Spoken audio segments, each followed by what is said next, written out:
And I think that's where they've got to be careful, right? Because that's a potential moment where Cerberus going, hang on a second, Alter Ego are really beatable right now, and a moment for them to kind of push forward and really get back into it. But it was that space as well at the halftime, right? Yeah. They're just a little bit too far forward for Alter Ego there for Cerberus to come back. Yep. There was just too many times where they just gave up so much space. It was hard to do retakes, and I feel like maybe it's okay to give up space, but in the situation where you're not able to just play retakes, it's okay to play a little bit more aggressive, and I didn't really see that aggression coming through for both teams. And I was sort of expecting the aggression coming through from AE, but this is very different of them playing this quiet compared to before. Yeah, I'm hoping more difference does come through on a map like Bind, which is going to be the second one here as well, because we're looking toward it right now with Alter Ego picking up this first map, not necessarily diving deep into their strat book either, kind of like, you know, feeling it out as well with a lot of those rushes, feeling that they can just out-aim their opponents, which we kind of saw Order trying to do a little bit in their previous series. We also saw Fancy United doing that, and I draw that narrative because we did see recently Fancy United were able to best out Cerberus on this map. Yeah, for sure. And look, Bind is played just so much differently, so I think we can't really sort of throw too much to the wall about what we've seen on that map at number one. You know, it's quite common where Haven will be one of those maps where it's really close or really, really far apart, where Bind is quite regularly much more competitive. So I think it's going to be hard to see how they actually throw through on that attacking side and whether or not they've actually got what it takes to take it through. Because, you know, we were talking about across the board, was it going to be that 2-0 going the way of Alter Ego? Does Cerberus kind of have their foundations as of yet? And I think, like, Bind is a map where you've got to have way more structure to look confident as opposed to a map like Haven. Yeah, I feel like Bind is a little bit more difficult. There isn't really a mid area to play in. So the question that was asked by Conky, is it going to be a 2-0 or are we going to be going to a map number 3? I'm going to be passing over to our casters. We have D-Gon, who is B-Gone. Never mind, he's back. Sorry, we were just practicing being Alter Ego and just, you know, lining up our peaks, you know? Yeah. Because it almost happened there again at the end with the Raise Rocket. Welcome back here to the desk. We're ready to get into game number 2 of Alter Ego and Cerberus. Hopefully Alter Ego have, like, you know, figured out those lineups there as we move on. They had a different lineup at the end of the game, though. That Molly lineup, did it land? Did it land? It confused me. They planted on B, and then we're running towards A, and it was like, oh, that's okay. And then line up, and it almost worked out there. Again, that game was back and forth throughout. It looked like chat loved a lot of it. We loved it too. It was a lot of fun to call throughout. Yeah, for sure. And for these two teams, like they mentioned, Cerberus hasn't found that identity just yet. We know what to expect from Alter Ego. They showed it, a little bit of slips here and there, but we know what they're bringing to the table. And this is what's scary for me. Not many teams like learning Bind. It's a bit of a more complex map. It's tougher to crack. The teams that have learned Bind, of course, have become one of the best teams in the world, like Optic, PaperX. Alter Ego love it. And I think that all teams are woefully unprepared for this map. Yep, and the Ancients are exactly the same. Exactly the same. So we'll have, I guess, strategic differences, but in terms of execution, but we will have exactly the same compositions throughout here. With one difference, I think, oh no, as in between the two teams, yes, but I think the biggest difference here is Kush. You mentioned he doesn't normally play Cypher, just as his natural role. There we go. The initiator. Right, he's on that fade. We've seen him do so much for his team on that fade. And I think the biggest difference is, like you mentioned, how they apply these agent picks. Yeah, and again, the big question is going to be for this young Cerberus squad, will they be able to bounce back as Showers is a dangerous place.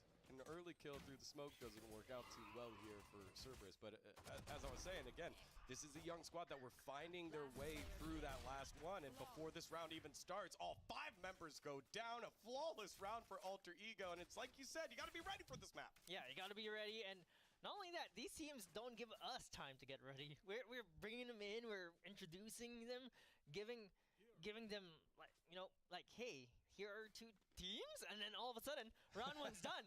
Round 1 is just over, and Alter Ego play fast. Cerberus tried to play faster. They tried to go for like, okay, we lost 1, but doesn't matter. We'll try to overwhelm you. Didn't work out. Alter Ego expected it. And so with that, Alter Ego, they'll get the Eco buy here. Save on the side of Cerberus, and again, looking for heads with the Headhunter here. Delby getting a little bit of information, saying, hey, I saw 2 over there. Quick maths, let's go overwhelm A, gets 1, Paint shells. Ooh, almost painted it up, but through showers, Kush just comes through, and now A site is theirs for the taking. Looks to be a clean round for Alter Ego. Right now they're maintaining their distance, trying to push up a little bit, try to get some post-plant positions. There's the Sky Smokes coming down as well. It's going to be so difficult for Cerberus to get anything done here. Oh, and Noxie being sneaky, coming around the backside as well. We'll see if the timing works out for him. Oh, guns out, and Noxie able to get the Spectre kill. Still has a decent amount of armor and HP. Will Layla pick that one up? No, flashed himself, and another flawless round here for Alter Ego. We know that Cerberus has used pauses when they are when they've won a couple of rounds. They did it both times here. Yeah. But those are two kind of demoralizing losses here. I think you call time out here. Bail us out. Bail us out. But right now they do have the guns, though. I think that's the biggest difference here. In that first half, they actually forced that second round because they got a spike plant. And this time around, they have the full buy. They were disciplined. They didn't buy the Sheriffs. They didn't buy those Frenzies. All of them have Vandals and heavy armor. This is where they can take it back. And Alter Ego, they're on that bonus. They didn't lose anyone in that round. So full-on bonus for Alter Ego. Again, I haven't lost anyone in 2 rounds. As Alter Ego, they spread on out again, rolling default yet again. 2 people peek in the shower, seeing if they get an early pick. Cerberus sending 3 people into the showers. Looks like gym class is over. Everyone's got to run on in there and get a quick one. As they do not find everyone, the rotation comes through by Alter Ego, and they start heading on over to B. Yeah, it's like you mentioned, they got burned in showers twice in a row. And you know what? Alter Ego know that. They're changing it up. Cerberus sent 3 there, could not find anyone, and it looks like it's going to be a dangerous B push as Kishi finds one, rendezvous away. They go for a second as well. Kishi finds a third as Akashi takes one down as well, and Axelovia trying to find one, but Kishi is going to get a 4K for this round. There we go. No one saw those little crazy bullets there. No, that didn't happen. No. It's going to go down in the scoreline as a 4K, a big 4K to turn it around here for Cerberus. But again, that's the story of this squad. Who's going to be the hero? Who's stepping up? We've said Kishi's name multiple times throughout this whole series, and it's another chapter in that book. A little sketchy there, but very good that they're able to pick that one up. Yeah, and it was pretty clean for them as well. They kept the Vandals. I think that's the most important part of this. Only lost 1, I believe. So that's the biggest part of your first rifle round. Yes. You don't lose you try to keep as many of it as you can because the opposing side now is the one that's going for the full buy.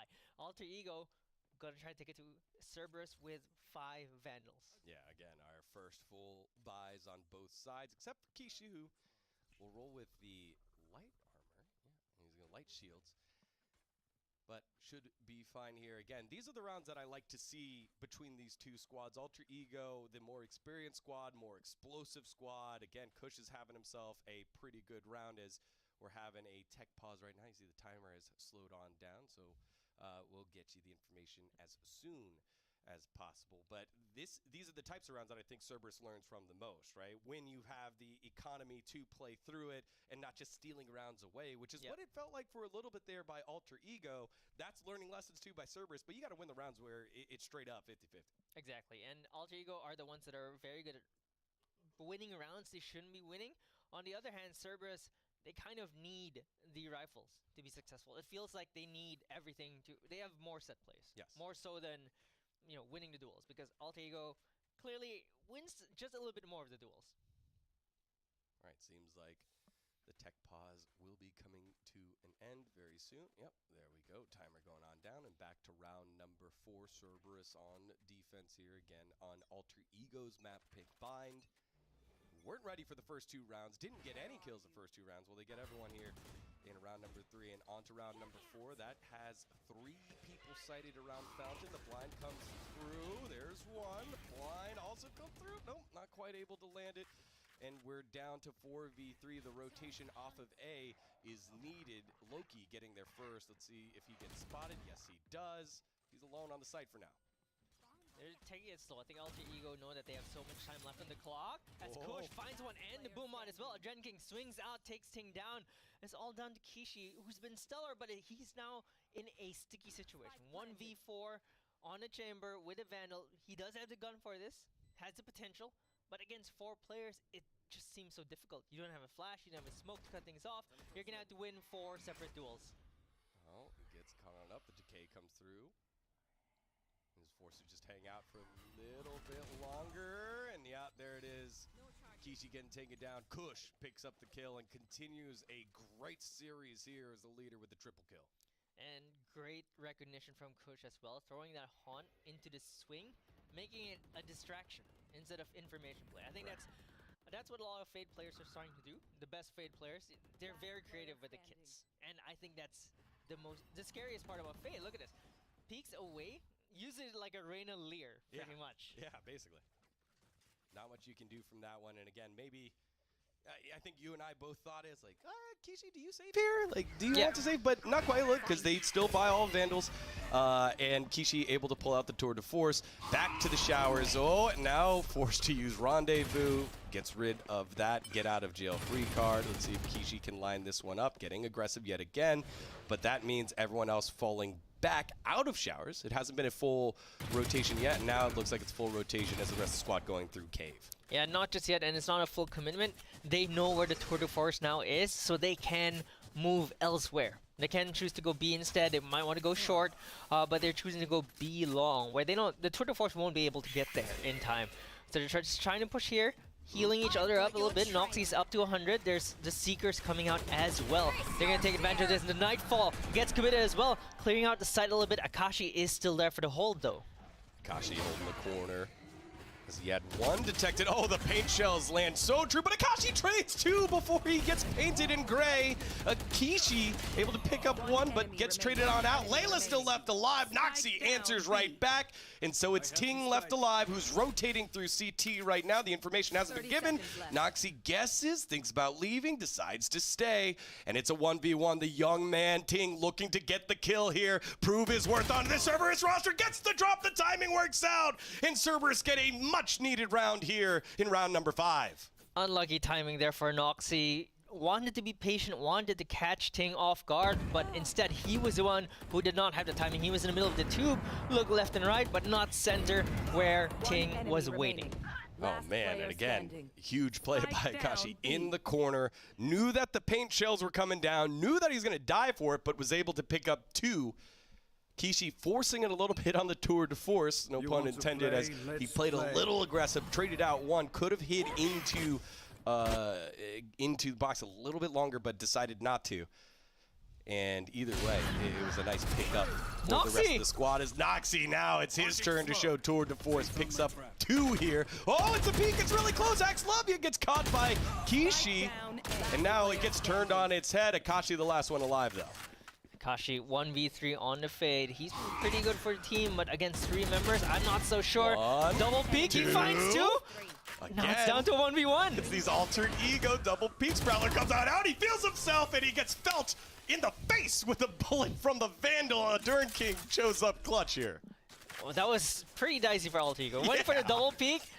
This time around, they swung too wide. You know, they swung together and died. But this time around, they didn't. They swung too wide, missed the opening a little bit, tried to swing back, but not at the same time. They both got taken out, but luckily, Adren King was able to clutch that out, winning the round for Alter Ego, and now Cerberus are the ones on the back foot. They're the ones that need to eco. Alter Ego fans, how you feeling with your swing practice? I'm sure one of you can hop into Discord somewhere and be like, hey guys, look, it's just done like this, right? Come on, like, let's step together. Let's do it 1 or 2 times, but it's worked out for them in terms of rounds. As the Durn King gets the first kill, it's just pistols here on the side of Cerberus. They know what's what. They're trying to play up close. Akashi gets 2. Akashi gets 3 before he gets taken down by Axlovia. Then the full rotation coming through by Kishi. But this is a decent amount of damage on a pistol round. Very decent. In fact, they get a 4th as well. Just 1 more headshot if he gets his headhunter shot. But no, timing. That's always timing when it comes to this too, because you don't know where to look. Yeah. Oh, man. Another round where lots of damage being done from one team to the other. You know, Cerberus might not have won a lot of these eco rounds, but they've done a decent amount of eco damage on these rounds, especially in the second half of our first map here. But they need the points. They're running out of rounds. Yes, so you can do so much damage, but you need the points to win. And unfortunately, for the first map, we saw that. We saw the same damage, Akashi showing up, but damage does not win you games. No. You need to convert the rounds, and they want to do that. Then they're doing that by calling a timeout. They also bought an operator for Kishi, and I think that basically right now, Akashi and Kishi are the ones carrying the load for Cerberus. The rest of the team, though, they need to step up a bit.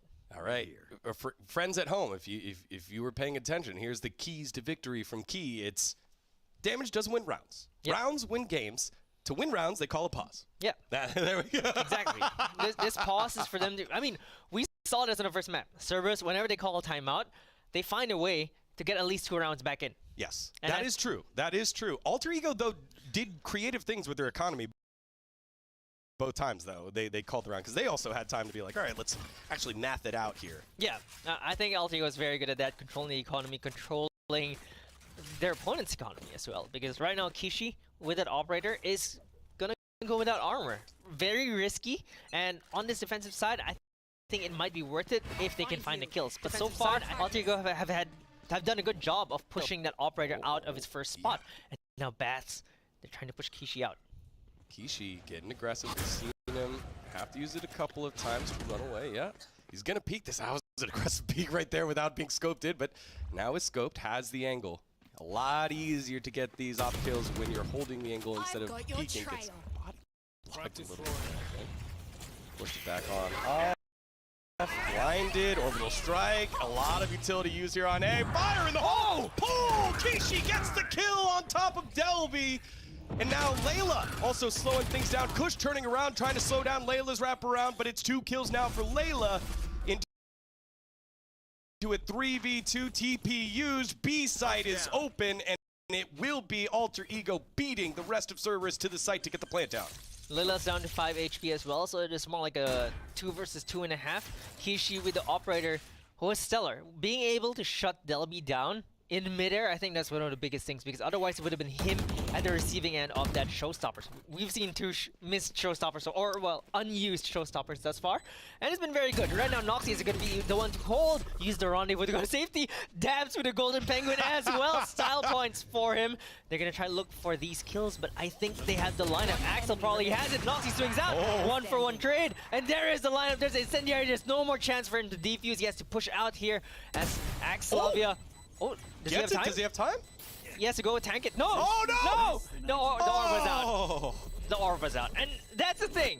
Alter Ego, they're not giving you an inch, and he loses the operator too. It hurts so much. Axel had the lineup for it. That was exactly what he did as well to win the first map, and it's happened again. Lineups with the Incendiary. Oh, and you know what? I thought Kishi had saved the round there with the op shot, and this one as well, up close, landing it in the head, forced it back on off, gets the kill. I'm not 100% sure if that is a mis-execution in terms of the defuse or not enough time. I'm pretty sure not enough time just in general, but I think Cerberus losing the operator there, again, you called it, it was a risky play. It would have been worth if Kishi could have stayed alive. But in the end, it is another round here for Alter Ego. That's going to be one that I think both teams will look back on and remember as they do their VOD review. Again, double elimination bracket here as Loki lighting things up. The pistols yet again, putting out damage. And this might be our first eco round win here for Cerberus. They have the numbers advantage. As now Kush has to go get it, runs by a member, and Loki picks up the kill. It's a thrifty here by Cerberus. And they start to close the gap, 6-3.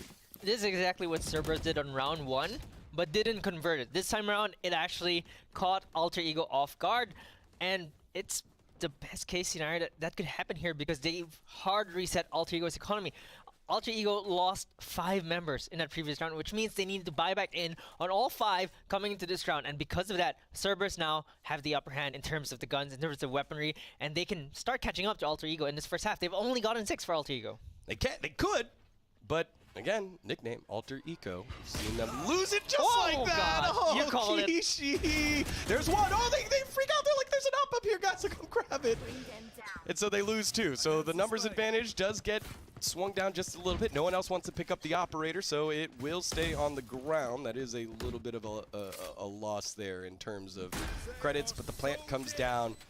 Plant money in. You do have the tour de force, will not be spotted by the Boombot, is spotted by the Trailblazer. Smoke will then block off that angle over towards Lambs. Axelovia forced to run away. Noxie gets taken down onto the back of the site. Pull doesn't land the shots this time. Ting able to get on.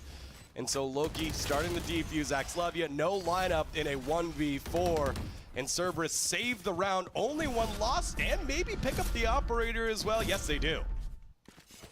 I don't know what happened there. They got the first kill. You mentioned this is Ultra Eco.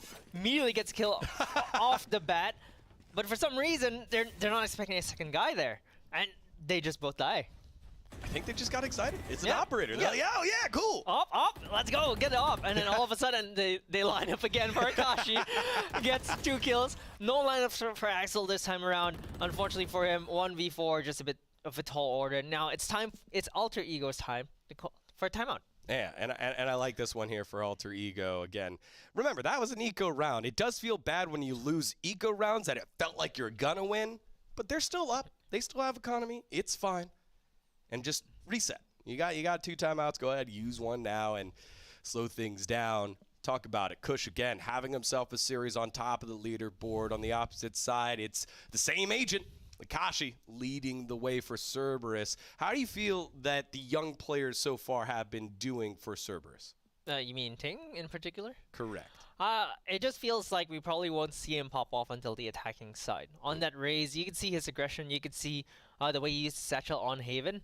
It feels like on defense, though, they're not... You know how some teams like to flash for their duelists or go for the double peek, really get them going for those kills? Cerberus doesn't do that. They kind of just hold, maybe peek once in a while, and it's mostly Kishi that's doing the peeking, and not Ting. Again, for those of you just watching and missed the earlier segments here, Suka, now on Fancy United, was the top fragger for Cerberus. Is a lot of damage done down there by 2 Noxie. Kishi picking one up as well. Now in showers, 2 more people. Kush trying to win the gunfight, loses that one. Akashi lives with 2 HP. Kishi peeking the angle. No one is dropped yet. Noxie with just a little bit of HP, and it's a perfect round coming out of the opponent's paws. Cerberus have the opportunity to close it 6-6 here. That's strengths when you're Alter Ego. You call a timeout, you feel like, okay, we've got this round, we are strategizing, and it still doesn't work. And in fact, it was a flawless round for Cerberus too. That's just rubbing more salt into the wound. Great use of ultimates from the side of Cerberus, though. They used a showstopper, created so much space, took them out one by one. In fact, I think Alter Ego just wanted to go for that slow default. In the end, they got picked off at every single point of their default. It's just painful. Yeah. Again, the round before, not as painful. You're on an eco. That one, you win that one, and you have a fighting chance here for this 12th and final round in the first half. Now you're forced on Spectres. Got a Guardian in there. You know, you're going to the thrift shop. I'll take part of an armor, please. Part of a shield, please. Thank you very much. And Kishi just living life, hanging out over in Lamps. And a surprise here, Ting standing on top of Truck. Oh, geez. No one saw that one there, Ting. No one kills allowed, and now Showers poured on through, and though it was an economy deficit, so far it is a numbers advantage, 5-2.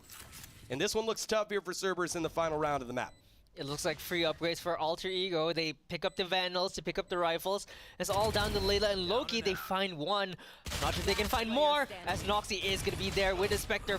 It's just too many bullets raining onto Loki, and it seems like Alter Ego just are Alter Ego.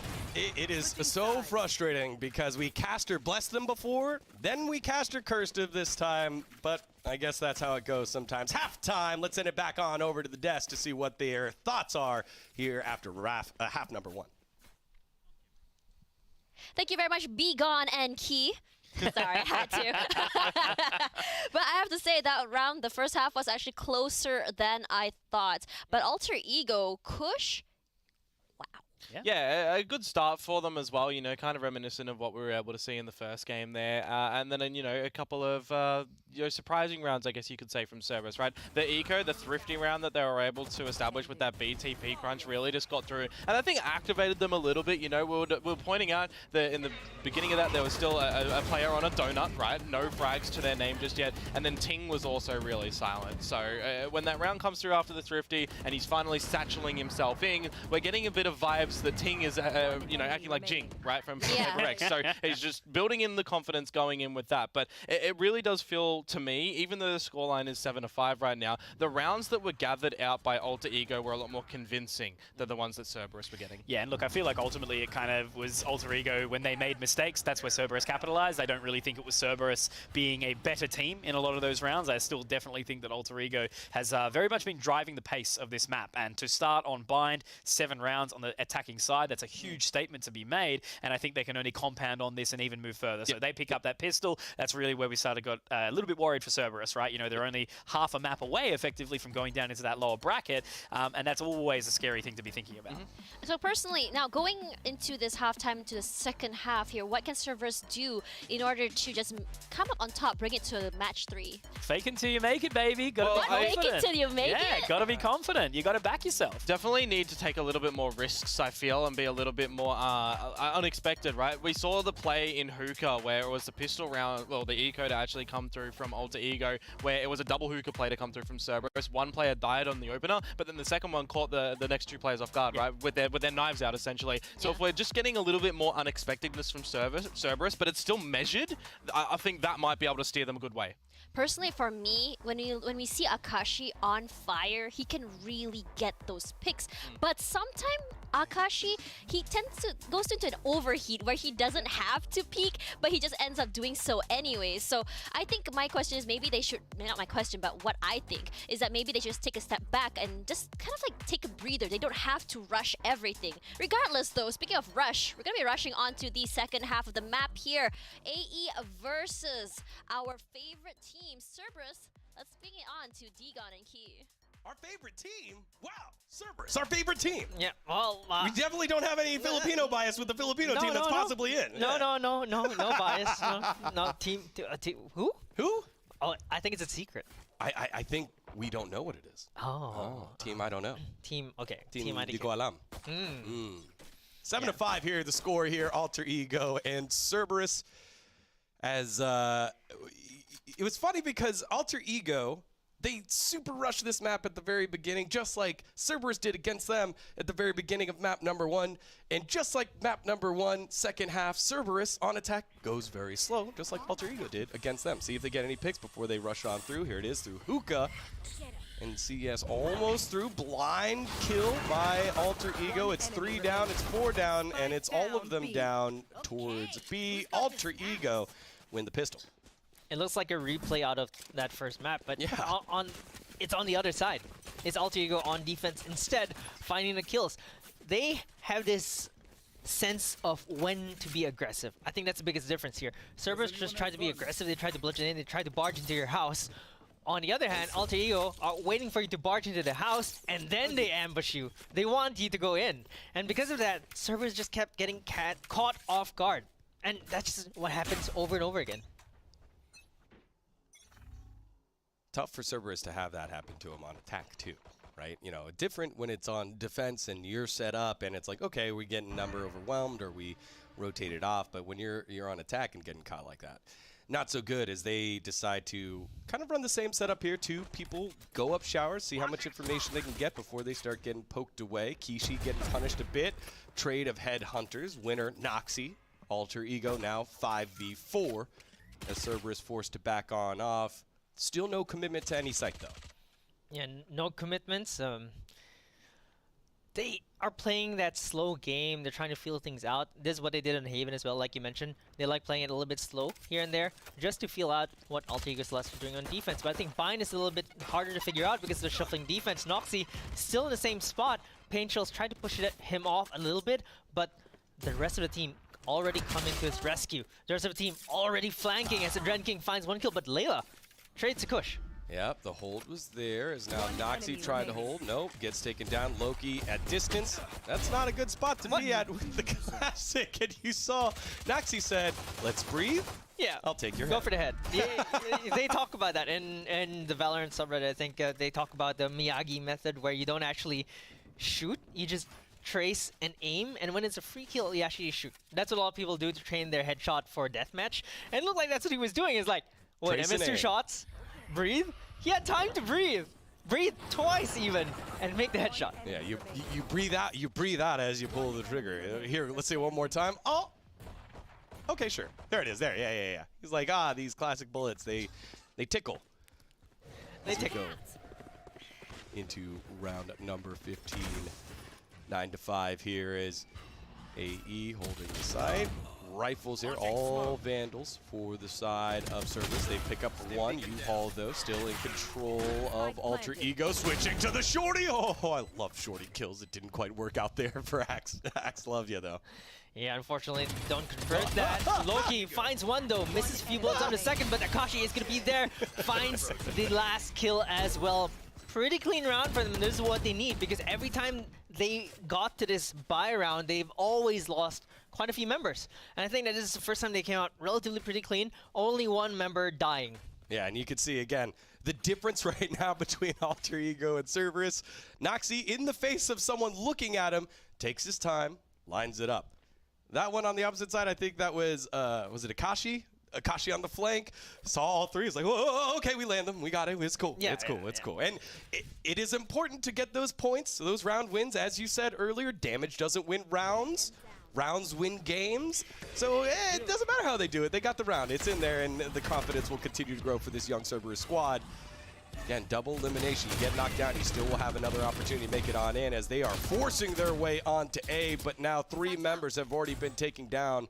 The spike was near B, and now Akashi has to rotate back as Kishi rendezvous back towards A main. Well, they actually are changing their minds. They're going B instead, and it looks like they just knew that their push on A. It looked like a high confidence play, but it's what's been happening over and over again. The duels are just being won by Alter Ego, and because of that, Cerberus just get stopped in their tracks. We've seen that happen before. They want to do something, they lose one, they slow down. They get scared. They lose track of what they want to do in the first place, and Alter Ego are very good at capitalizing on that. Noxy, aggressive position, doesn't get the headshot though, which is a little bit too high. Takes Kishi down low to 9, but they get the sight. That was good old short man syndrome. You think everyone's taller than what they actually are. The crosshair a little bit too tall. Incendiary does come down, doesn't dish out any damage as Kishi is very low, 9 HP. One bullet will do him in. Fake spike plant. Obviously they can hear, the rest of it didn't come down. Paint shells coming from heaven. But the spike now has been planted. Guiding light, blinding 2, but Kishi wins 1. But 1 is not 3. And with 2 left alive, it'll be 10 rounds for Alter Ego. Do you teach math? That was some good caster math. If That's you guys pretty at home don't know, doing math on broadcast, very hard because it's so simple and then you like mess it up all the time and everyone thinks you're an idiot. So Yeah. Don't do math on do math on a cast. Well, just like Noxy did, I took a breath and then did some math. Excellent. There So it is. that's exactly what you need to do. Like, you need to take a breather, and that's exactly what Cerberus are doing. They're taking the breather this time. They're like, okay, Noxy did it. We'll do it too. They played so fast in this round. They Too wanted fast. to go in too fast. It's exactly like I mentioned. They need to slow it down a little bit. And I think that's exactly the biggest problem with Cerberus right now is when they get going, they feel it. But they try too hard to go in. And unfortunately, for an experienced team like Alter Ego, you get punished. Yeah. Again, the utility has been good. The types of places that Alter Ego have been, I guess, setting up have been different. And at least that little bit of hesitation right now throwing off Cerberus. They haven't been as creative in terms of their pushes so far. It has been, hey, we're going to play default, or we're going to go on one side, we lose someone, and then we go back to default, play way too slow, and it just allows Alter Ego to slowly start making the map smaller. I agree. When we saw Alter Ego on the attacking side, they would hit bats. They would switch it up, find a way to just inject themselves into a site. And for Cerberus, it feels like they're trying to open up a wall. Like they're trying to break down a wall with a small hammer. And I think that's the biggest problem right now because this can work if you're a team like Paper X, for example. They get away with everything because they win the duels. But I think for Cerberus, they don't have that same chemistry of going in just yet to go for those fast trades. And Alter Ego are taking advantage of that. Big wall, small hammer. That's what I heard. Yeah, that's what I said pretty much. And now it's going to be a bad push instead. Kush, 1-for-1, but Noxy is there with a judge as well. Adren King flanks onto that A short. Kishi is there as well. And it looks like Cerberus are getting pincered. And they lost the spike as well.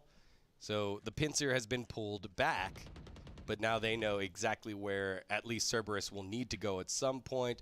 Layla hasn't checked lamps yet, still has to clear the corner. Noxy's done this before. Again, tall man syndrome, or short man syndrome. Does it again, short man too tall, but then is able to get both headshots after losing a teammate. Noxy gets 2, and it's 11-6. Things not looking so good here for Cerberus, who are not only down on this map, but down a map, and now only 2 rounds away from losing the series. Yeah, and you know we just saw Fancy on the first game, and in the second game, Cerberus are also struggling to find a map against Alter Ego, and it looks like for these 2 Vietnamese teams who have shuffled, it really shows. Like the chemistry just slightly a bit off. You change 2 out of your 5 core members, it just throws your team a little bit off, and you could see that because Alter Ego, they've been together for a long time. Yep. This core has been together, they've been playing together. They play so fast, so well because they can react off each other. They know each other's tendencies a lot more than Cerberus does, and it's really showing in the series. And I've said it a couple times, but we're story building for those of you that are watching from the main channel, not normally used to the APAC region.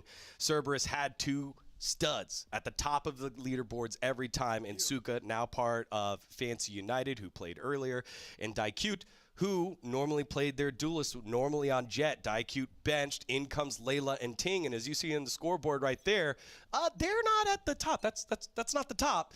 And so you made a substitution, brought in a couple players younger, still have the opportunity to reach that potential, but Cerberus are going to need to find someone else to be the standout player. Akashi has made some plays, Kishi has made some plays, Loki underperforming slightly, but on the opposite side, we said it earlier, anyone on Alter Ego can be the carry, and right now it's Noxy leading the way as Kishi wanted to punish the ambitious play by Noxy, but Adern trading that one out. Information should be relayed, though, that there was 2 down. Exactly.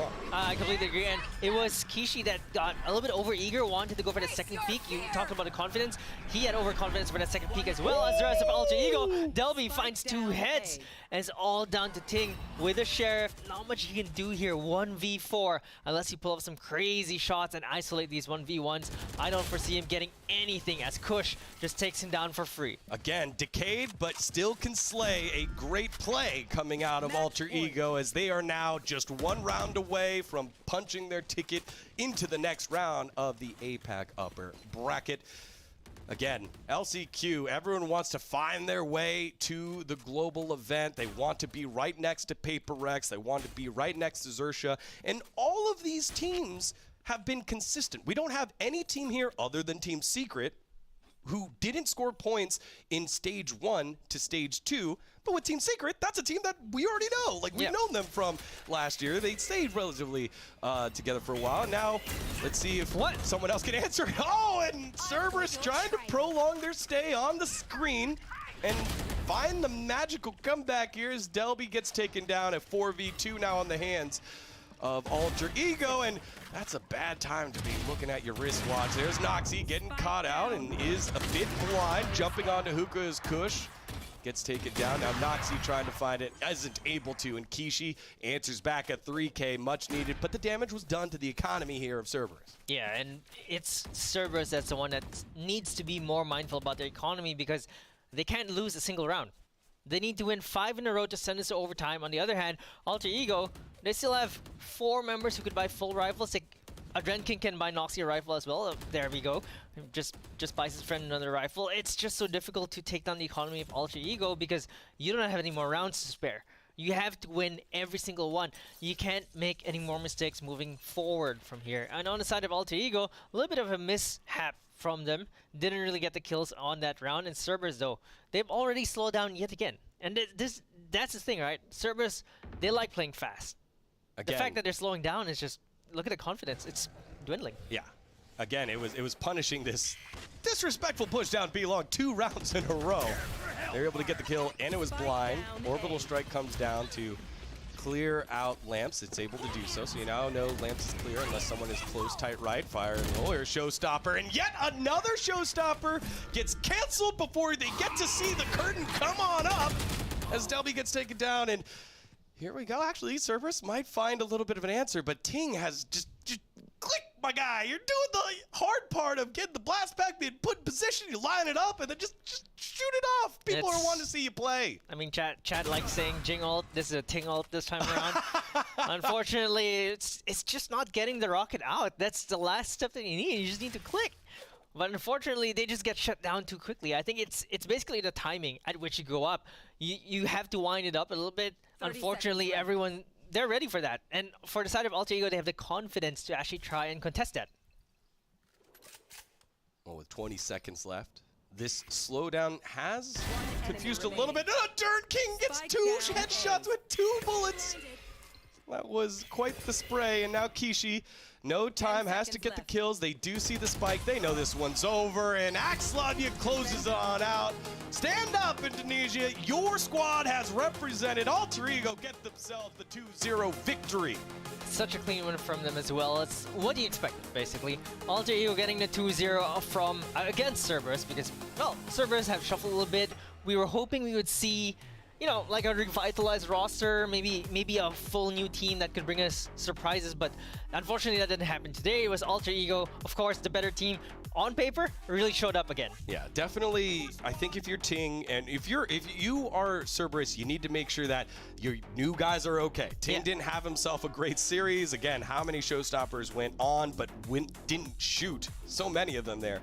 But you know that he did everything right before that. Go ahead and find those victories and find those things to build upon. On the opposite side, it's got to be, the story's got to be Kush. Kush popping off here again. We set up Delby, we set up a Durn King, but Kush, both maps going out on top of him. Yeah, he's only completely popped off. The latter half of Bind as well. We saw Noxy stepping it up.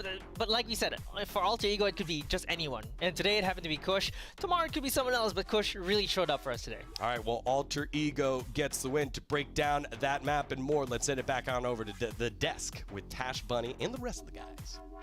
We are back at the desk. The desk. The desk. As we are now here. With me, I have our favorite casters. Favorite? Yeah, Again? My favorite casters. Okay, that's fine. We'll allow that for that's fine. But for now, let's talk a little bit about Kush. Kush's performance today has been phenomenal. He is a person that not only enables the team, he can step it up. He plays aggressive with his utilities. It's very, very reminiscent of what Famous can do that we saw during the last stage of APAC as well. But in your opinion, what exactly went down in Bind? I think just before that, the fact that Kush is actually the one popping off for this roster is good for like the longevity of this tournament as well, right? Because if you've got someone who's generally not on a star role actually leading the charge for the very beginning, it's going to give the rest of the players that are normally those star players a bit more confidence that, they might have had a bad day, right? But it means that they're still getting across the board, that they can still look towards the betterment of the rest of this journey. And for the 2-0 to come through from Alter Ego, which was, probably a lot of people's predictions, it was done so in a very nice fashion.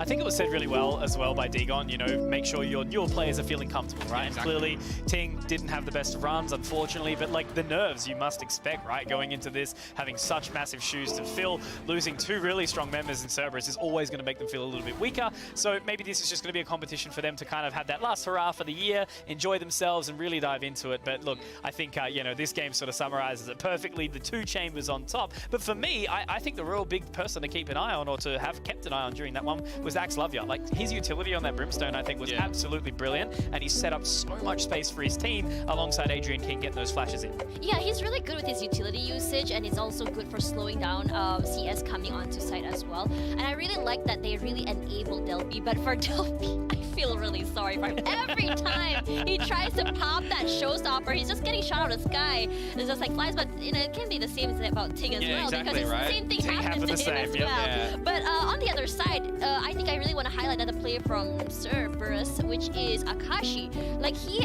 is able to just get 2 to 3 before finally he goes down, and he gets so much value as well, especially with his lurks. Now, when we come back to Cerberus, what exactly were they being outplayed by Team AE in that map? I think if I was to pull something away from this one, it would probably be team disconnectedness, right? Yeah, There was a lot of positions where utility was looking like it was flowing and everything, but then there was no kind of backing up on the back of that. Whether or not they got the opening frag or whether or not they lost it as well, it was kind of, all right, this thing has happened, and you generally know what to do afterwards. But there was just a lapse in that time. Yeah, hesitation's a huge thing, and having like a leader that you can trust, obviously, and really warming into that. And obviously, you're not really knowing each other's limits. You haven't sort of spent enough time emotionally around each other, and everyone has to be on the same page. Like when you're an event like this with the level of competition that we're experiencing now, sure, Paper X and Xerxia, they're already at champs, but now like the APAC region has a massive magnifying glass on them, right? Like everyone knows that there's potential, there's talent, there's pressure, and I just think like overall, from what I gathered, it was whatever the rounds that Cerberus were pulling through is where Alter Ego left gaps, left holes, and Cerberus took advantage of that. But when Alter Ego was playing all on the same page, they were just kind of crushing it. Speaking of that, I mean, when you look at Cerberus, especially in the second half, they took so many rounds before finally, Alter Ego finally knew how to deal with them. Yeah. Regardless, in so many of those rounds leading up to round number 12, it was a little bit more close. It felt like if Cerberus had more time, they would likely come back on top. But it's just that they had given too many rounds to Alter Ego to make that happen. You look at a halftime scoreline of what was it, 7-5 to Alter Ego's way, and you kind of think, all right, that's a very recoverable scoreline. It's nothing that's massively different. It's very close. But then you just see the sort of start that Alter Ego came out with as well. They pick up the pistol the second, they lose the bonus, but then they have a nice little run of that defensive side. They're able to build a really good foundation to kind of just have space pillowing to lose a round or two, and then they're right back into the thick of the action. And that's kind of what it was, right? A hiccup here and there, but then they just brought it back. Even from player deficits, there were multi-frags coming through. You just see that last round that a Drinking got 2 with a loose bullet. Like, come on, man. Like, those things will happen in the atmosphere of Valorant. You can't expect for them, but you got to have a plan after if they do. Yeah, I think the whole thing was just like the second you saw it on Haven, it got super close, right? Cerberus definitely had a moment where they were going to drag that through, but then ultimately after Alter Ego takes away 7 rounds, like it must be such a hard like wall to look past, right? As a team to be like, okay, we've got to move into the more challenging side of Bind and drag our way back through. So straight out from that pistol, it's kind of like, oh, okay here. And just to me, like throughout most of the series, it looked like Alter Ego was the clear winners. But at the end of the day, Cerberus aren't going home yet, right? So we're going to be able to see them again. And I hope that they take a lesson from this and look where they've got those mistakes and can, really double down and push forward. I think this is a really good learning experience for the 2 new players as well. But after this, it's going to be really more exciting because we have Boom Esports and Griffin. And I am super excited for this one. Boom Esports, we know they are insane. But Griffin, new and improved. I want to see what they've learned and how much have grown. So we'll be back after the break for that match.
是解体。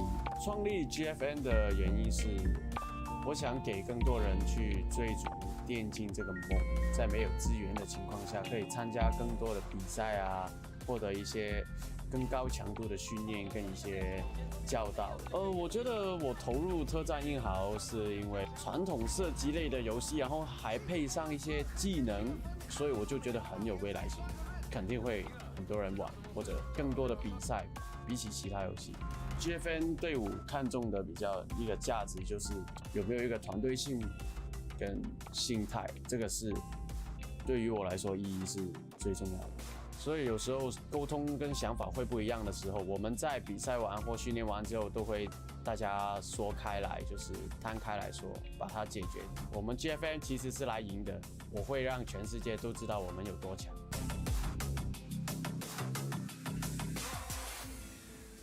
Welcome back, everyone, to the VCT APAC LCQ 2022. We're in our third series for today. I'm Tash, but alongside Konki and Komodo. And I have a feeling this is going to be one of the most anticipated matches of the day. Boom Esports and Griffin. We have Boom Esports, one of the top Indonesian teams, versus one of the best teams here in, I think, Hong Kong. I'll start off by saying hello, everybody. Boom have a very big player fan base as well, so we are expecting a lot of big things to come in from that. Yes. And I guess that puts a little bit more weight on Boom's shoulders as well, right? They've been able to do such great work throughout the course of this year, but they just haven't broken in to that next stage that we've been wanting to see from them just yet. Well, exactly right. That's what I was going to touch on. You know, this Indonesian, I guess, network that we've got right now of so many strong players, and ones that I've actually been commentating for a long, long time now across the board. And there is so much talent here, and Boom is one of those teams that we saw in the previous stage. They went all the way through from those play-ins, I'm pretty sure, had a real tough battle, and then they made it to, you know, almost right to the end. They knocked out Order, of course, so they had a massive fight towards those playoffs, and really, I think, stepped up above the rest of the Indonesian teams in that tournament. So will they do that again? That's what we've got to find out. I mean, their performance in the last VCT has been phenomenal. They're very aggressive. They have amazing crossfires, and the way they play is always to enable each other instead of playing selfishly for those picks. And it's very fun to see the pace that they go in. But in your opinion, what can they do more to make sure they clinch it?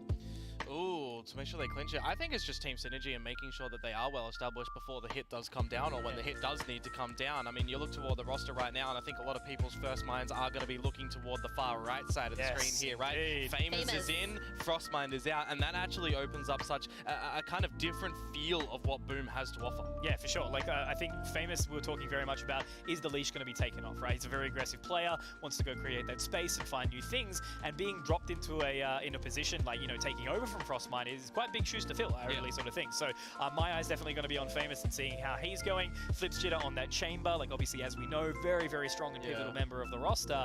Is it all going to carry over? That's very much the question. And it's a change after how many months? Like more than 6 months that this team of five have been together for the same time. So you're thinking about that. How much calling do they actually lose in mid-rounds because Frostmind is gone?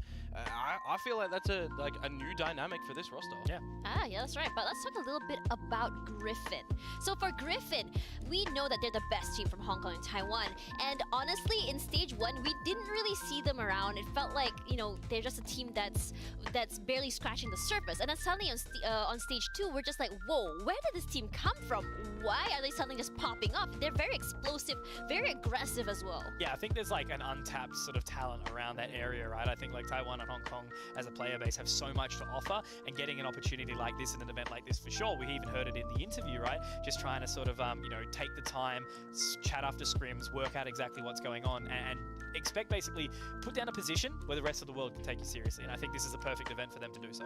I almost feel like they've rolled into a bit of a tough challenger though in Boom. Like if they're able to take a map here and then maybe make a lower bracket run, that would be really cool. But I think this is going to really test what this new, this team is going to be able to tackle against Boom. And I think if, you know, you're looking against Boom and they are maybe at a bit of a weaker state, that it is the best time for Griffin to actually showcase to us what they have to offer. Yeah, but speaking of that, let's have a look at the player head-to-head now. It's going to be Sufat Baby versus Flips Jitter. So if you see in terms of their play style right now, both are very aggressive players. In terms of their stats as well, very, very similar. So now between these two players, what are your guys' comments? Oh, I think Flipshitter for me is the person that Chamber is his element, right? He's just been so flexible, so impactful, and just a leader in charge of the team where they don't necessarily need to do anything. If they just line him up on a spot, he can hold a whole fortress to, like, for himself. And I think, you know, comparing that to CFA BB, who has a very different playstyle because he plays more on toward that duelist line, it is just a big separator between those two. Yeah, still a heavy lean onto that Jet as well. Very much a comfort zone in that kind of way. And now that we're noticing the people who can sort of flex around a little bit more, is there going to be more change into what he ends up picking up, or is it still going to be down on that Jet line? Honestly, when I look at Flipshitter, it honestly reminds me of Famous in general because of just the agent picks. Not necessarily on the Killjoy, but rather for the KO. We've seen him play, at least for Famous, we've seen him play these sort of agents like, say, Sky, like KO, and the way he plays is more selfish. He doesn't really enable the team. He's using those utilities to get picks from himself. In a way, it can be good, but at the same time, when you're a man down, when you're trying to go for these really aggressive plays, it's going to be a little bit hard for a team to take space. So I think one thing for me specifically is when you pull out a player and you put in a new player, usually you'd want it to try and be a role swap, and that's not the feeling that we get from this Famous Frostbind split. I feel like it's going to be super aggressive throughout. And looking at that, let's have a look at the map select right now. And in your opinion, what maps would a team like Boom Esports shine on? Ooh, Boom, I would think Ascent would probably be the one to come out from them, but Griffin got rid of it. Very understandable. Bind is probably the next one that they would look towards, so I wouldn't be surprised if Boom pick over towards Bind, and for Griffin, Haven was the one I was going to mention I'm next expecting a Fracture pick actually from Boom Esports. I mean, we've seen them go against... Yeah, I think... No, actually, it's going to be split. Both y'all are wrong. Let's go. Well, to be fair, Boom have one of the most diverse map pools. They do. Fracture is really the only one that's kind of down there. And I feel like if you're at this level of competition and you're still so heavily... Wait, it's going to be a... Sorry, I'm so sorry. It's going to be a Fracture Decider. If we get it, we've had 2 2-0s. We have. Yeah. No, I think like very much at this level of competition, right? If you're still doubling down and you can't play, especially like leading into the grand finals, right? You're going to be in the best of 5 position. You've only got that one map you can actually ban out, so you need to be diverse in the way that you can play up. And the game's been around for a while now. It's not new days anymore. So yeah, I think diversifying in the pool is hugely important. So. It really is. I think that's really the name of the game for Boom Esports. They like to play with explosively. They have a huge map pool, huge agent pool, very, very flexible. But for now, let's look at our predictions, actually. For you guys, I don't know why, but I have a feeling you guys are leaning into Boom Esports. Well, can you read my mind? What am I saying? I don't know. Why are you asking me this? What about you? We've casted together for how long? Do you know what Boom, I'd go? Boom 2-0. Yeah, there we go. Boom 2-0. Come on, I man. really Could you not see it in his face? Like, seriously, you guys are wearing the same jackets and everything. You know, it's I didn't get the memo, chat, I'm by the the way. I duo. was not advised that it was leather day, but anyway, it's fine. We'll get there. Yeah, but speaking of there, let's go to break for a little while before we head on into the game. It's going to be really exciting as we see the best out of 2 different regions go head-to-head. Let's see if it's Boom or if it's going to be Griffin.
about to set off on our third map of this series, of this day.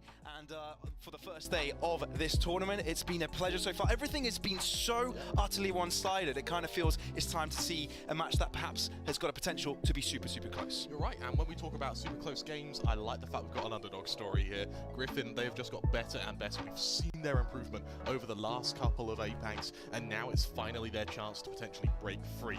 Now, I will admit, it's a little bit unfortunate to have Boom as your first game. These guys are damn good. However, Boom, roster changes come in. These are the first time we've seen roster changes since the conception of the team. And we're starting to see the agent select appear on our screens, and I start to think, all right, well, there's one of these teams that clearly loves Neon, and that is going to be Boom, and of course they aren't going to stray away from that comp anytime soon. But have you got any impressions here, Kramer? Honestly, it looks like each team's sort of playing to their form. We're not seeing anything too unorthodox too frequently. Boom, they do like interchanging the Sova, and usually they pull out the Sky, replace the Sova, and because they've been practicing quite frequently with either composition, they can do so without too much of a hit to their playstyle. I really, really like that. And also bringing out the Sova, it's one of the lesser played compositions they do, and so potentially to try and catch Griffin off guard, as our analyst said, Boom, they have a huge map pool, they have a huge plethora of strategies, plans, and ideas to try and craft their victory. And as we go into Haven, I'm really looking forward to seeing just what Griffin have planned. Yeah, interesting they bring the Neon in as well, you know, it's a big difference to their playstyle, but let's have a look how this game starts off. Griffin on the attack, Boom on the defense. Slowly it'll start here, coming in to the garage position, slowly moving in, and of course with a Nebula coming through with a trying to push forwards, but no, they back away, not really looking to play aggressively anytime soon. I'm kind of surprised actually from Griffin there to sort of fake that initial fight. Bearing in mind that when it comes to Griffin's pistol rounds, usually they are fairly quick, so slowing the pace, potentially trying to play a little bit differently here, hoping that the huge amount of battle plans that Boom are able to commit to these tournaments are kind of laid to waste. Few shock darts, Suifat is just able to avoid it, however, it is going to give a bit of presence, and with about a minute left on the clock, if you're on Griffin, you need to start sort of listing your attention to a site, any site, so long as that you have a plan. Wow. Looks like this plan is going to be that C site, a very good gamble on their part for Boom, a retake maybe due. Yeah, it looks like Boom did get baited into having more players around that garage area and have kind of left Griffin move into that C position, and it's clearly been granted over. Spike, of course, being planted, but it seems like Flipsider will be going directly in for the kill. Quickly, Trader looking at a 2-on-3, very, very close by. Blaze King comes in for the fight, but it's still a duel, and it's Berserks to come off on top and put Boom in the lead. It's the teamwork. That's it, Pavlos. It's the teamwork. Boom, they've been together for so damn long. Yes, Famous is on there on loan. However, they've had the time to practice, and you see it there. The second that C-site became hit, the second everyone fought, Flipsider swings out, everyone attacks at once. You see each player takes their angels as quick as humanly possible. Blaze King as well there, despite being on low HP, despite swinging when reloading, what matters is he's pulling the attention away from Berserks rather than actually going for the kill himself. Really, really selfless way to play a pistol round, and it pays off beautifully. 1-0 the scoreline over Griffin. It's down to a bit of an eco here, and potentially a rush through to B. Yeah, of course, going to be seeing Spectre Buy coming out from Boom. Nothing too different than what we would have expected, really. Of course, pistols on Griffin. Thankfully, not going for force. We've seen too many of those. And yeah, I'm a fine advocate of setting back the second round. And, again, very similar to that previous round, right? Play around that garage position. Put a player in mid as well, put caution to the wind. Assisted with the alarm bot is player presence from Boom. You can see 3 players nearby that position, but the sole attention of Griffin this time around seems to be a commitment towards this garage angle. They were sort of umming and ahhing about doing this in their pistol round, didn't they? So the fact that they're now able to commit to it with pistols means that the Astra is going to be tested. Slowly but surely. Oh, this could be a perfect opportunity. Does perfectly swing by. Takes down 2 without any issues. That is the spike, Kremer. But that's also Flipsider losing his life. Not too bad, though, losing 1 Spectre, but as long as they keep the rest of the players alive, should be a simple cleanup. I'm getting too ahead of myself. Fong has done quite a bit, and he's joined up with Suifat. 30 seconds left. And they've got a Spectre in play. Oh, okay. Berserks hasn't got reinforcements. He's on his own, so if he gets picked off here, there's no crossfire placement. Ooh. Oh no! This could be going wrong. This could be going very wrong. But they need to collect the spike, and there's only 13 seconds to work with. Nebula moves away. Blaze King is in the corner. Fam's able to get one. Oh, it's cutting down to the wire. But yeah, got no clue where Blaze King is. And it's a 2-0 for Boom. Sure, it's a 2-0 Pavlos. It's a great start, but not a great round. You should not be allowing that much damage to be done to you off the back of just a couple of classics at Headhunter. For Boom, that's going to take a long, hard reconsider. Bearing in mind how good their teamwork was on that pistol round, to then go into your second round and to be in positions not in crossfires, or not even in positions to trade one another, is a bit of a worrisome sign, actually. I won't lie. Bearing in mind, this is our opening map. This is our opening half for them. The fact that there are a few fragments being picked off by Griffin this early on means that the pressure's definitely going to be there on both Coach Meow and the IGL to try and adjust as quick as humanly possible. Here's that adjustment. Here's that aggression. I mean, yeah. It's a small, but it's a bonus. Yeah, trying to get that early space. But for once, Griffin didn't place any players mid. The only round that we kind of see Boom aggressing mid is when Griffin decide not to place players there. Now, very passive, knowing that there's pistols, knowing that there's lower weaponry. Seems that they're holding back a bit.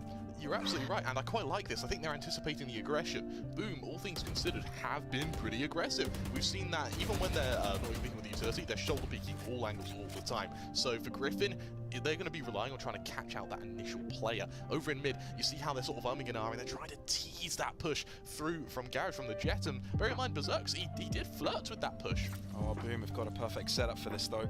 If Griffin walk into this, it could be the best case scenario for them. 3 players strong, and close distances, those weapons can also do quite a bit. We know them, but this is the lineup, the start of this push, the initiation, if you will. Sufat first to enter the fray, but of course has to go to the full extremity of that corner. Space granted, but they're still all nearby. Look how many defenders are nearby, and the spike has already been attempted to get planted. This can be so uncomfortable and become so difficult ever so quickly, but it looks like Griffin are staying composed. Careful, Blaze King yet to be spotted. That's how he's able to get 1 kill. 3 versus 4, and Boom are still in contention of the site. Boom take everybody down apart from Sufa, and he goes down as well. Boom, 3-0. They show Griffin who's boss. You've got to take a line, haven't you? At what point is that no longer Boom's success and Griffin's failure? You see that they get to the site, no problem. They're able to get their utility onto the site, no problem. That spike for a bit was about to go down, but Boom, oh my god, did they tighten that rope as quick as possible. Having players as well holding Sewer meant that there was no ability for Griffin to be able to flank. So those players who are watching the flank anyway end up being disconnected from the main body of the force. You take 1v1 at a time, you just cascade onto your opponents. So for Boom, it's a 3-0 lead and a conversion on your bonus round. What do you say if Griffin would have played that a little bit more aggro, trying to clear out short, they'd had a better chance of actually holding out that round? If they killed anyone, they'd have had a better chance. It's just they couldn't. They ended up getting swarmed from all sides. Really early usage of the tour de force from Funk here. Bearing in mind, there is still the Cosmic Divide available for Boom come the retake. However, it may not be needed to Botal, hoping for timing now on this chamber. Griffin really do look scared so far, but yeah, you know, they're putting all of their faith into this tour de force. So far paying dividends, although space is now granted for them. B opened up, the horizons maybe also. But look at the back line. Slowly Berserk seems to be a menace. There is a... Is that a trap or... No. He can clearly make his way behind without being spotted unless a player does so instead. They're looking to push, but they over-push. They overstay their welcome. Tour de Force still in play, and so is Overdrive. They're putting so many ultimates into this, but it's also working out. Time is ticking, and they need to get onto the site quickly. Blaze King, oh, they're throwing pistols at him. This is BM at its finest. Tour de Force also into play for a little bit longer, but this is where they need to start pushing onto the site because they will have no time left. Tour de Force from Fung is doing so darn much. That's the man you need in an eco round. Griffin find a round on the board. 5 bullets, 4 kills. That's a hell of a conversion, Pavlos. I can guarantee I'll be happy with that. And for Griffin, I feel like the overdrive was a bit of an overcommitment. However, you're able to bait out the Cosmic Divide as well, making it all worthwhile. First round on the board for Griffin. It comes off the back of a tour de force, which means it raises the question: how consistently can they make this success? How consistently can they garner that control in mid when you don't have the ever looming presence of that operator? For Boom though, this is where things get a little bit more comfortable. Famous with that Hunter's Fury, Flipshitter with that lockdown, which means that for Griffin, retakes are going to suddenly become a much, much harder. Berserk swing from mid, and that is a shot, Pavlos. And that is a dead Berserks. Wow, okay, that's how you start a round. That's a rough way to start, particularly if you're Boom. Bearing in mind, a team which has got their confidence from their aggression. And considering the fact that it was such a good start from Boom. I think that shot was just literally the name of the team. Boom, you done know. looking to push now onto the C position. Flip shitter, might I add, now with the operator. It's got a good lineup, does fall back into safety, and it seems like BlazeKing's found another new position. Potential for a double there, but does get taken down himself, but it looks like Griffin are having troubles. Less and less by the second. Flip shitter gets it done. A collat double, and that is Boom retaking control. Really serious bravery from Flip Shitter there to be able to swing and put down that lockdown so early into the initial site take. Makes me think that, honestly, for Boom, they were full well expecting Griffin to commit to that. And even though Griffin were able to get to the site, Boom was still able to read that initial spout of control. So really, really nice positioning. More importantly as well, is they feathered their ults. They still have a Hunter's Fury, which means they still have the ability to either cancel a plant, delay a plant, or maybe even try and garner that man advantage without risking peeking your shoulders into Suifat, who, let's be honest, has been decimating anyone who dare peek him. Boom, finding early kills, giving themselves a better chance on those retakes. Very nicely done. Yeah. And this is a Griffin timeout. I love this. I absolutely love this. Bearing in mind as well that for Griffin, their last couple of rounds, they have been a little bit shaky. They have been getting the initial man advantage. However, they've been losing the trades when they get to the site. So if I'm Griffin, I'm going to want to see a little bit, of a faster play style. You get that man advantage, you get to the site off the back of that. Because of that, though, it means that Boom, the delay gives them a chance to rotate, gives them a chance to trade, it gives them a chance to set Flip Shitter up with a lockdown which cancels out that entire site take. Granted, and this is something which is going to really come into play, I think, over the next couple of rounds, the experience isn't there for Griffin. They have got better, but they've not been at the top like Boom have been, which means that potentially stress may get to them. Yeah, they are definitely the underdogs in this story. And as you said, pressure is up against them. And when you're talking about a tournament just like this, one last chance qualifiers, right, you know that it's all or nothing, really, right? It's either your spot into champions or a spot out of... Yeah, I don't know. It's just not a spot. Exactly. It's a stripe or a line. It's not a spot. A spot on the bench, or a circle. Or a square. Exactly. It's for the ult management. So to highlight is that there is a Rolling Thunder as well as the Seekers available for Griffin. That does give him a temporary advantage, but Tebotal about to get his own Rolling Thunder up. This is accompanied by Berserk, who's about to be able to get the Blade Storm. Something that may sort of assist the economy should they lose this round, because the money on Boom, I mean, it's all right, but it's really not great. Neither team are in a safe position, you could say, which is going to put all the more pressure onto the 6th and 7th round. Big questions to be asked here in APAC. What is a spot and what is a dot? What's the difference? Anyway, no. Oh, that's a barrel! And that is Fung dead. Ooh, okay. Opening things up towards the right-hand side of the B site, but that is not their main focus. The focus of Griffin is at A site, and with those Seekers, they'll make sure that it's entirely clear. Trailblazer running right after as well to guarantee that space is open for the taking, and they're able to get themselves onto the A site. Crucially enough, they've also got Select in that B site, ready to hit the back lines of Boom as soon as they start pushing. What I think is really interesting is they didn't commit the Hunter's Fury to delay that push. They instead are going to wait for it. They're going to try and use it potentially to zone someone else out. Oh, Select, that's such a massive position to hold, and he's so patient to not move in just yet. Nobody has a clue. No one has an idea. No one is checking it. No one is looking. Or maybe now they are looking to push in. They may have a chance. Flashed over. Berserkers can't deliver. BlazeKing tries his best, but Griffin had the better setup, had the backstab as well, and get this round done. Absolutely perfect from Select. That's all they have to do to be able to be in position. He didn't have to kill anyone. As long as he delays, as long as he puts some spacing between the players who are retaking that A site, what it means is that for Boom, trading becomes harder. It means that anyone back site of A there, in this case Rainy, is able to get that multi-kill because they have the time to reset their aim, their bloom between each player. 4-2 the scoreline now for Boom. Look at those ults now. I'm really surprised we didn't see the usage of either the Rolling Thunder or the Hunter's Fury that round, and for me, it means that they maybe use this round to kind of compensate for the fact they don't have a very good buy. A few Bulldogs have had to come out. The reality is, for Griffin, this is where they try to garner a bit of momentum, Pavlos. Yeah, can they nestle themselves a couple of rounds in a row? That's definitely what they would like to see. But this time around, yeah, there's an alarm bot around this garage area. As soon as they push by, they'll know it's taken back with BlazeKing might be caught, but as I previously mentioned, alarm bot deters them.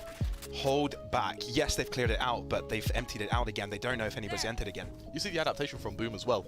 Not even wanting to fight the garage. They've got a little bit of utility, that's it, they just back off. They allow Griffin to be the ones to expend their arsenal to get control in a position that they no longer want. That's a premature rotation from the Sova. Very premature, especially considering that the A site now has potential to be taken over. Mid-play as well. Oh, this is aggressive from Tebelo. first shot coming through. It is going to be Wire Select to get the first shot in, but it's still a 3-on-3, and the B site can't be taken over. There's a backstab brewing, and that is Blaze King there to stop them. 2v1, Suifat looking to take control, but he's all by himself, got no assistance, and there's a Nebula, no, a dark cover that's about to deteriorate, and it doesn't have his back covered. He is a dead man running! Oh, that was close. That was laboured, Pavlos, around that boom. For the moment there, looked like they just won easily. However, Griffin, Suifat, he turns it around very, very nicely. Something I want to highlight the fact as well is that he makes Berserks almost scared to go through that smoke, which means that Suifat has a little bit more space to force out 1v1s of the boom. That's what they give them. They give Griffin the 1v1s. Remember, Griffin, much like Order, were the titans of their region. No one came close to beating them. I think Ghetto Artists sort of teased it, but it wasn't a competition. And now that they're sort of in the international stage, yes, these guys have aim. These guys are some of the best aimers in their, or the best aimers in their region. Which means for Boom, the way they need to beat them is via stratagem. They're not lacking on that fire department though, either, right? I mean, Exactly. It's a tough one from Griffin. It's a uphill battle, if you will, and it's quite a steep uphill. And, mind you, this is Griffin's map pick, therefore, Boom, if they obliterate it, then chances will be depleted. That is Berserks with an opener. We're talking about a pistol round here for Griffin. It's not that they haven't won a pistol round before. They've done it. That was the third round of the game, but they're not able to do much here, not even a single kill. What I want to highlight here is the power spike. Look at the ults on both teams.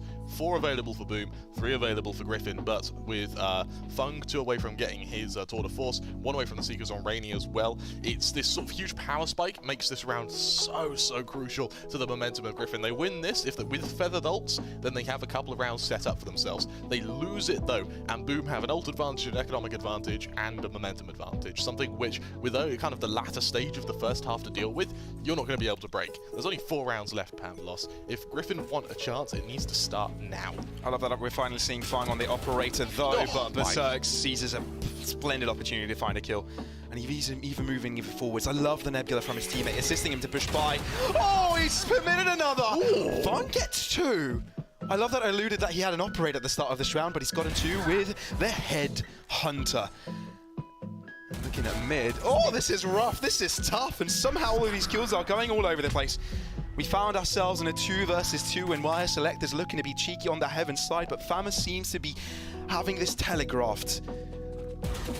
Very split, all of these players. But it seems that Griffin will be able to put their 2 players together, at least for now, meaning that Famous has to give them respect and move out of there until his teammate arrives, and he seems like he has. Blazer King is behind him, but he misses a shot. Wire Select brings it back into the game. Famous!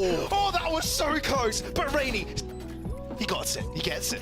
Once again, Famous, he had the Hunter's Fury there. I'm very surprised he actually didn't use it. Bear in mind that could have delayed the plant. Even if it meant they had to extend to kill him, even the fake of the Hunter's Fury, something that we have seen teams sort of dabble with, would have bought enough time for that flank to really garner some control here. Also, spray transfer, for a second that did look very, very pretty, Pablos. For a second, I did believe. However, Griffin... There is a world! Exactly, they're able to make it free. Remember, the APAC 9-3 curse is a very real thing, and so for Boom, it's going to be 3 rounds on the bounce if they want to... Well, that's maybe they only aim for 2. You know, Griffin purposely lose the next 3 rounds just so they can say, yeah, 9-3. Yeah, exactly. Therefore, it's doable. The ult management as well. A tactical loss. Yeah. Absolutely. So the highlight is Boom's huge ult utility plays at the start of that round to get those kills over on A. That was basic utility. They still have this huge arsenal of ults that they just haven't used, and it provides a myriad of opportunities when it comes to aggression, retakes, and maybe even just trying to zone out and force Griffin into certain positions. The fact they're not using them is kind of surprising. Ooh. Blaze King, you don't want to lose him early. He's your controller, he's your smoker, and he's your solo C defender as well. That's free entry now for Griffin. Rolling Thunder coming in very quickly. So is Hunter's Fury. Seekers looking to keep their opponents' back, and it does do the job. Overdrive coming through as well. It seems that Griffin have dealt with this perfectly. Aftershock also available to take down the lockdown. They can freely take over the site, and Suifat is finding it so difficult to find that kill. So much has been thrown into this round, but little was the outcome apart from the spike plant. Still, equal in numbers, we're looking at a 4-on-4, and all of Griffin players have moved on to the C position. Rolling Thunder, as well as the operator looking to shoot it down. It's a to push. The Rolling Thunder's enabled very early, so down to the corner. Oh, that's 2 kills for Winner! Oh my god! Kills for Winner, and the round for Griffin. It falls onto Winner's lap, but I tell you what, he's earned that name. What a round! And here's the thing, Pavlos, it wasn't even a nasty spray transfer. That was skill, that was a flick to each head, and a masterful tap, dispatching each member of Boom one at a time. This is one very malicious chef looking to serve a dinner of vengeance. What a way to come back into this map. And for Griffin, this is not only a chance for them, they've drained every single ult on Boom as well. They've only got a Cosmic Divide to work with. That's not going to do anything when they're not accompanied by stuff. What an epic match. To think that was the outcome after we saw, what, 5 ultimates? How many did we see? We saw Seekers, Hunter's Fury, 2 Rolling Thunders. 7 or 8 ults. 7 or 8 ults? Damn, okay. Imagine if just the Sharers win here. Well, this would just depict the state of the game, wouldn't it? Look, I mean, Eagles versus the Hounds is thought of a better matchup, and for Boom, this is only a couple of pistols. That round was pivotal, and it's just been just collapsed. I mean, it's good to see Griffin back on the roll, you know, but it looks so tough at the start. Seems that Flipsider has found himself a Vandal to work with. Oh, with a kill like that, it seems like things may be able to turn out in favor of the Boom side. This kills everything. Oh man, no way. No freaking way. Oh, okay, well, seems that Sufat will be able to put things to a stop, at least for a little bit, but Flipsider, he's got a Vandal. And he's got a dream. Can we appreciate when Conky came out of the booth and went, don't worry, it'll be a quick one? Oh, yeah, we'll get a quick one. Yeah, Conky, thanks for that. Yeah. All right. Have fun analysing that You're one. a caster, mate. You know there's a thing called the caster's curse. All right. I don't mind if the games are as good as this one. Flipsider, he knows he's up against the 2. 2 guiding lights available for Rainy. This is going to be so tough for Flipsider. So tough. Even if he touches it, there's a bird thrown out into his face. Oh, he goes right after them, but he's blind as a bat and can't get the second, and that means Griffin get themselves a 5th. For a moment, the stars, they look like they were about to align, Pavlos, but it's just a hair's breadth away from being able to at least guarantee a victory in this first half, but now a draw is still on the table. Now, the one saving grace for Boom is that's it for ults over on Griffin. Unless we see a huge round from, say, Winner, who's going to be able to get Rolling Thunder, that would still have to be used spontaneously. They have a Cosmic Divide they can plan around. The one player who I want to see really step it up now is Devotal. He's had a fairly quiet start. Don't get me wrong, Blaze King kind of erupting here has mitigated the impact of that, but when a game is this close, it's every minute detail, and when it comes down to these micro-millimetric plays, you need every single player delivering. Griffin, they set their gaze to see it work last time, and that was with 8 ults being thrown their way. What will they do now with one very, very angry Flipsider? Yeah, last round of the half, they want to get themselves the advantage, but Flipsider just says no. Not that quickly. Well, the C-site has been taken over, the downed player. And I start to wonder, what do Boom have to at their disposal? Cosmic Divide with an orb, maybe Flipsider can get a lockdown. How does he get that? He can't anymore. He needs a kill, therefore may put him in an aggressive position. Berserk's looking to aggress, well timed with the flashpoint. Tempo wants to aggress as well. All of them in unison find themselves a pick, unless Winner can do something about this. A one-man army fully spotted, and they know of his position. We'll be taking him down, and we'll be defusing the spike as well. We're looking at a 7-5 score in favor of Boom. This is the retake that we wanted to see. This is the retake that Boom have been alluding to all half, but every single time Griffin had found a way to stop them, apart from here. Boom, yes, they lead at 7-5, but let's be honest, Pavlos, it wasn't enough. Well, it's time to throw it to the biker gang. Yeah, that means the desk, the leather jacket people. Leather jacket? I don't know about that, sir. Budget leather jacket. Budget? I ride a bicycle, you guys ride motorbikes. I think that's probably the way it goes from this point in time, right? But what a start, guys. Yeah, Seriously, that hey? is seriously an insane start. I was kind of hoping for a 6-6, but 7-5 is pretty close, I have to say. And sorry about that. Thinking about those motorbikes, man. Take it aback. Jesus. Take it aback. Yeah, I was just really thinking about how you know, how it felt like. It seemed like from the beginning, it felt like Boom Esports was very, very strong, very, very dominating. But then suddenly, Griffin seemed to understand what they needed to do to bring it back. And because of that, we come to a very close halftime. I think the beginning of this round, the beginning of this map rather, for Boom was quite strong, right? They were able to get off with 3 in a row, and then there was a little bit of a taste for Griffin to see, all right, this is what a round looks like for us. We've been able to figure out what works over towards C, over towards A as well here and there, but then it kind of tails in towards them, really looking individually strong. That round where Winner came out with the 4K, absolutely ridiculous, flicking around, not even spray transfer, just pure aim duels coming out. And I mean, the round where there was 7 or 8, I can't remember, I think it was 7 ultimates thrown into the mix as well. It's really chaotic. So I will say I've been a little bit more impressed, and I think we've seen a little bit more from Griffin than I was expecting coming into all this series at the moment. But I think that's what this series needed. Absolutely. It's been the game that everyone's been talking about for the course of the day, right? You know, some have been a little bit more one-sided, you know, the kind of clear leaders in Order and obviously Alter Ego, but now as we move into this one, a little bit more unknown territory in some areas for Griffin, but this is the one that has to really step up, and I feel like on Haven, that was the map to do it. It needs to be close, and the boys that were talking about a cast a curse. I want the curse to become a good game, right? That's exactly what we need. Yeah, really, when you think about it as well, just because Griffin, I think the reason why a lot of us are leaning toward Boom Esports is because of their very aggressive, very flashy plays, and we love seeing that. But yet, Griffin knows how to keep Boom Esports in check. And in a lot of situations, they come super close, even on rounds they don't necessarily win. Regardless, now they're going to be going to a switch. What do you guys think or expect from Griffin? Well, I think on the flip side, we saw finally a retake work for Boom, so that's good for them. But for Griffin, they knew how to take control. They knew how to take those sites in the end. Hopefully they can convert that into containing instead of gathering. Okay, but what about you, Conky? What do you think that Griffin can do to bring it back? Or are you thinking that Boom is just going to steamroll the whole way? Look, I don't know. Boom have got the opportunity to do it. They've got the attacking side and specialty, but I think, look, Griffin has to take some control and take some position on the map. If they don't, it could be over quickly. Yeah, speaking of that, over quickly or not is the question as we head on over to the second half of the map. Let's see who gets it, Griffin or Boom.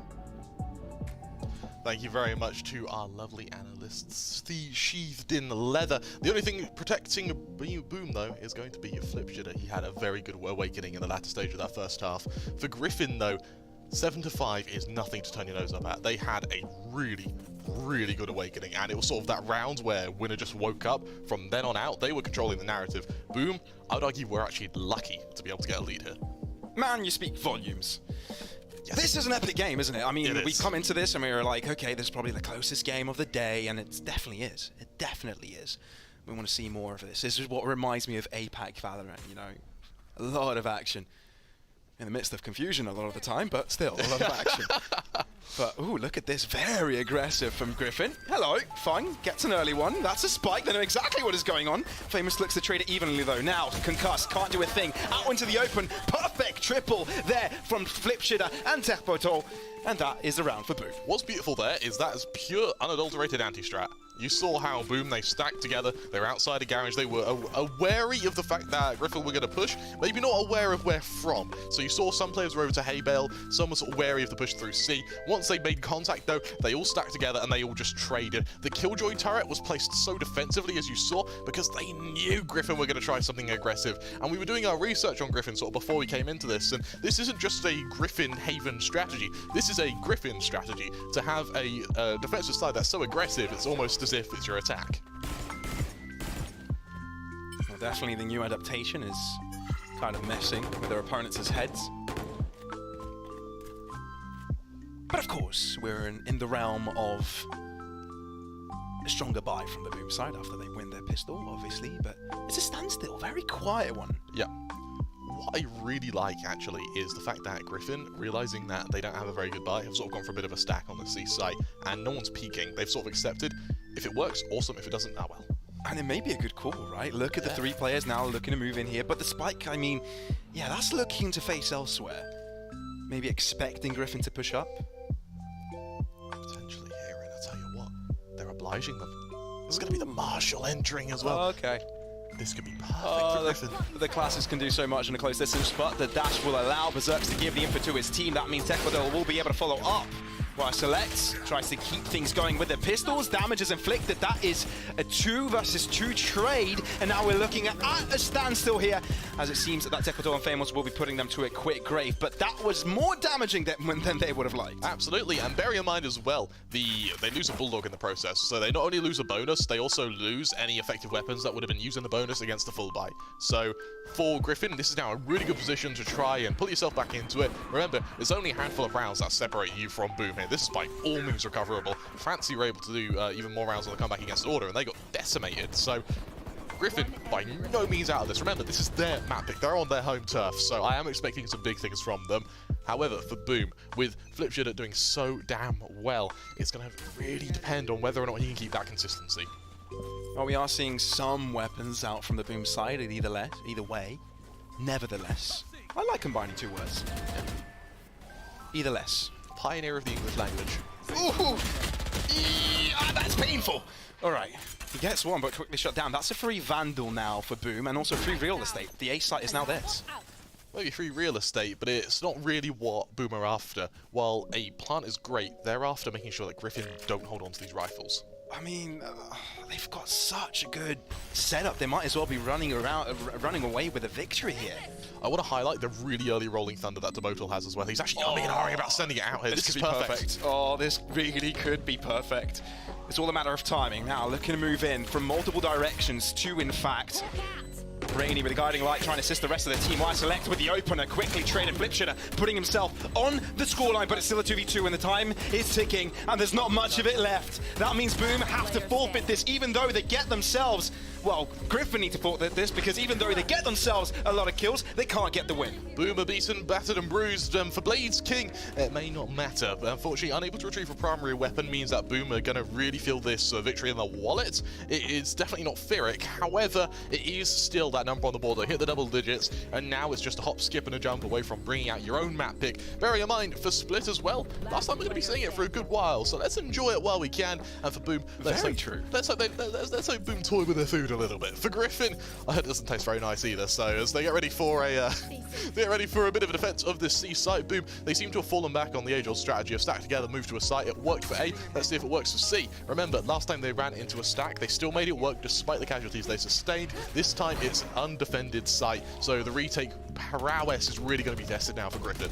I love there's small variations in the same amount of play here from Boom. I mean, we've seen this kind of push. Yeah, okay, they weren't meeting any sort of resistance in this, but you kind of saw Glauber's in a different position, a dash come through. This time around, you had kind of a dark cover towards the side.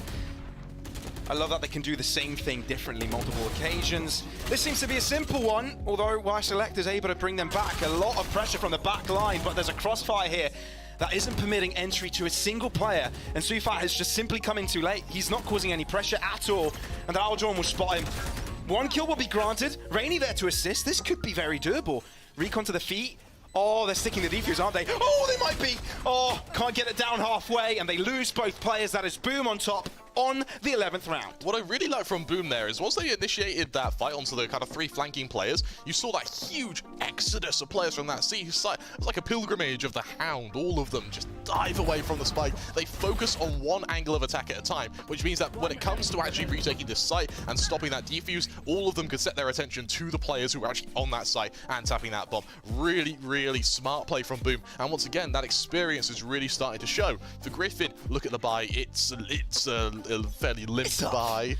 I mean, they brought something, right? Anybody heard about the Greek economy? A lot of pressure onto Funk here. Very spread out here from Griffin. Very spread out. But for Boom, that is not really the case. Full mid-take. Straight down the line, although they've put themselves in the second gear. Even though the second gear would be one to accelerate with, it's not a very quick one.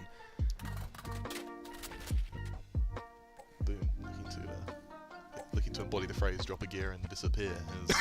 Just two rounds away from being able to close this out for Griffin with such a limp buy. The reality is, if they aren't able to get this opening, if they aren't able to snowball with retrieved weapons, then even if they end up with a player advantage, going into retakes is going to be so difficult, particularly when you don't have an ult advantage either. What's interesting, they haven't used much util either, right? only just the setup from Killjoy, essentially, maybe a fault line, but that's going to come up quickly. Credit where credit's due to Griffin. They have read this very well. Very, very well. But not many signs of life were given. How did they do that? Okay.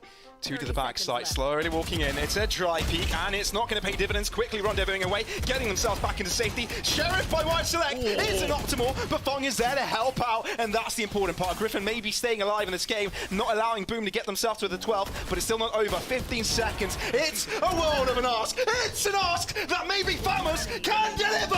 Flipshot is there as well. Maybe this is doable. It's done. Well, is Boom on map points. It's laboured though, Pavlos. You've got to admit that was laboured. Sure, it worked out for them. Yes, they are able to recover what was essentially a 2 versus 4, but that came at the cost of losing 3 players in a very fragmented push to the seaside. You see, the second this near sight hits all of them, beautiful paranoia from the Omen, and it's just the damage from Select there really stacks up. Huge round from both Famous and Flipshitter there, both of them working in unison to get that map point on your opponent's map pick as well. What a way to not only start your APAC run, but also to make a statement to everyone on your side of the bracket to watch out.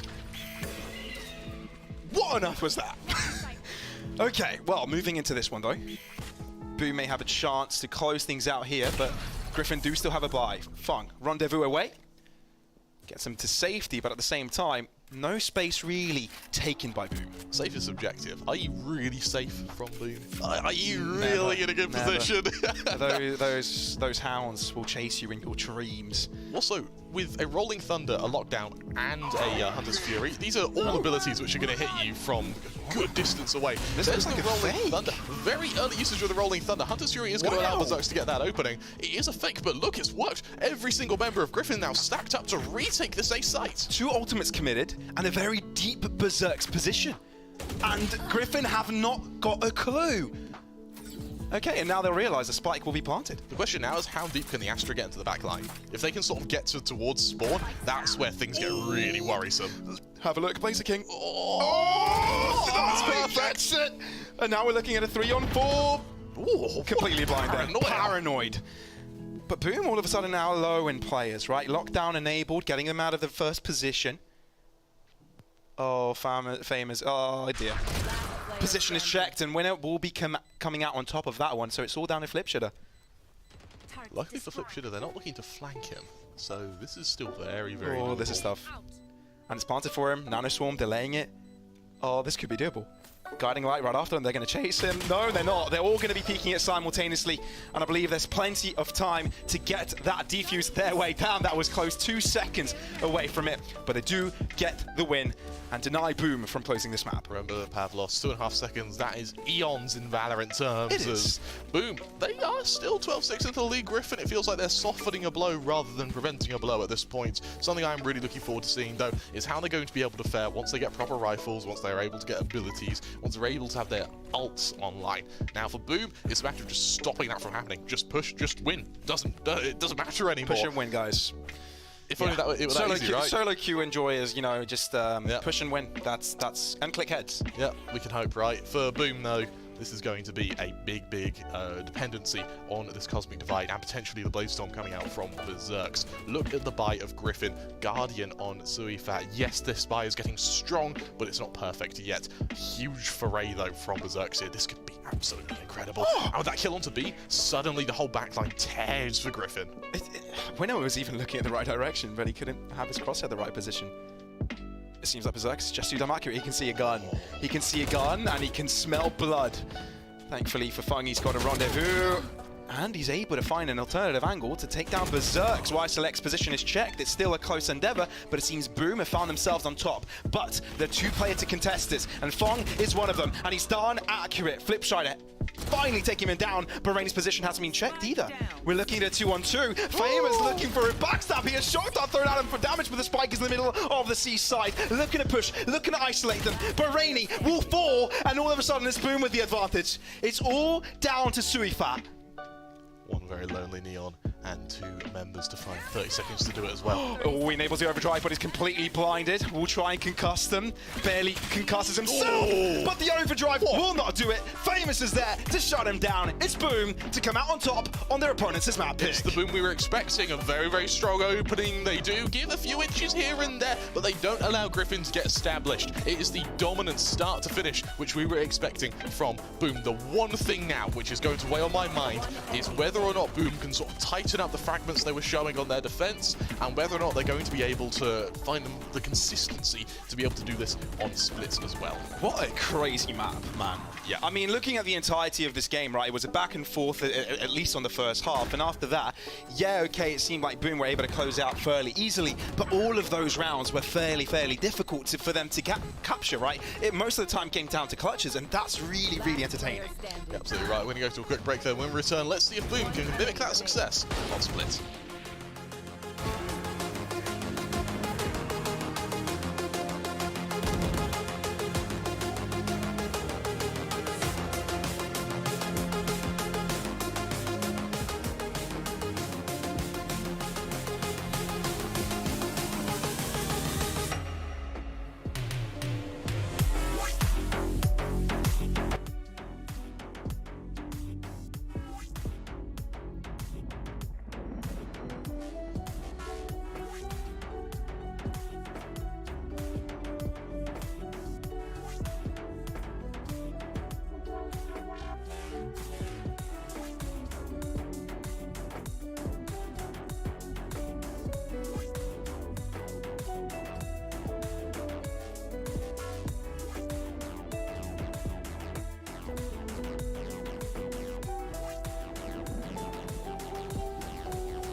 What a convincing win coming in from Boom Esports against Griffin, and I have to say, it is actually one of the most entertaining matches we've seen today, and you know, their reputation as just Boom Esports. Yeah, well, I gotta say, you know, at the halftime scoreline, you asked the question of what we're doing to see from their opponents in Griffin to come back from it, and from what we said, it was not delivered pretty much at all. Boom were just able to get those sites like every single time, essentially, whether it be those eliminations, which was just very convincing, or those site controls as well. I don't know, Boom kind of felt like a bit of a walk in the park there. The reads that they had were phenomenal, starting from that pistol round. I mean, it just felt like they anti-stratted the crap out of Griffin in that one.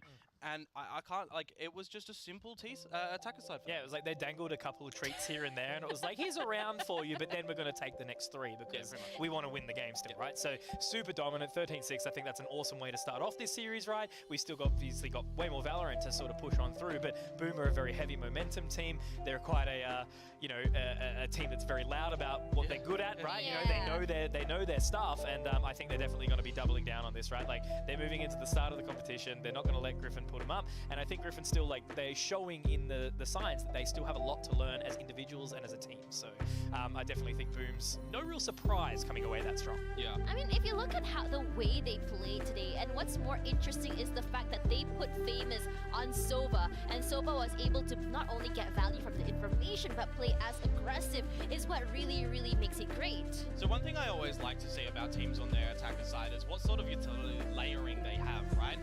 The casters made mention to an early Hunter's Fury over towards the A side of things as well, but by that point, the team was already into the site and everything was essentially cleared. So the layering that we've seen from Boom is really good. Even on that point, Famous was a standout to me because not only was there clearance with the utility, let's take, for example, the C-side executes that they were running with the recon dart going to the back of the side. Not only was that there in the beginning, but the later stages of the round, he was fragging, he was finding all those kills. That 2 versus 5 round Wait, that was godlike. insane! Yeah, absolutely. And that's where the inexperience comes in, right? Like, a team like that is able to slow it down, and then all of a sudden you see the members of Griffin trying to find that fight, and there's no trade potential. They're all walking out, you know, from the defender side of spawn, or there was, I believe, one member stuck in the back left of the side as well, and there was just no trade potential at all. And I've got to say, Flipshitter for stealing Famous's ace. Come on, bro. I mean, look, it's a team game in the end. All I gotta say, if we have Famous and Flipshitter playing like they just did going into Split, Griffin have a big conversation to have after this series. For sure. Honestly, just Flipshitter being such a great anchor is just not allowing them onto the site, and just being able to just play as aggressive as he wants. By the time his team comes, he probably has gotten 1 or 2 picks before that happens. But when you think about that as well, so moving on into the next map, we're going to what, Split? Yep. Yeah, we're going to Split. And this, I'm hoping this is not the final Split we're seeing before the map gets vaulted. Sure. Yeah, so when you look at Split, we all know that it's very, very defender heavy, but we've seen teams such as Order, such as Paper Rex, who just play every round like attack and just make it look so good. So what are you expecting from a Griffin going into this map? Ooh, from Griffin on this map, I mean, it's kind of hard because I don't think that Griffin is much more as a map-specific team that we would expect a different lot of complexity from them, right? Yes, they'll have their own map picks. Yes, they'll have those to come on through. But you got to remember, they presumably felt more comfortable going onto Haven here because that was their own map pick. Going into Boom's pick after losing 13-6, you have to have such an internal reset and a team reset. Yeah, for sure. And I think the mental game is really one that has to be strong, right? Like, having a really synergized attack on the side of Split, the choke points are so strong. Like, it's not uncommon that we've seen those sort of like 10-2 halves, right, on the defender side, favoring because it is so hectic to get out of some of those choke points. And if you're gonna go, you gotta go. You can't leave your teammates inside garage, can't leave them inside of A main. You have to be supporting each other to barrel through into those positions, no hesitation. And on that point as well, if we do see the agent lineup for Boom where they're running their neon composition again, it might be hard because we saw like a flick of a switch essentially on that previous map between slow and fast pace. They could just change it completely and they still just look like the ever demolition Boom. Like, it's really good. Ever Demolition Boom. I like that. I really like that. They're good. We're creating words on the fly today, all right? I mean, they're kind of like, you know, cool people don't look at explosions. Boom makes explosions and they don't look at it. They just leave like a whole mass walking of away in the background. Nice and smooth. Right? Yeah. Gotta put on the slow-mo as they walk away. Oh yeah, we need to make like they need to ask the editor to make a montage of that for sure.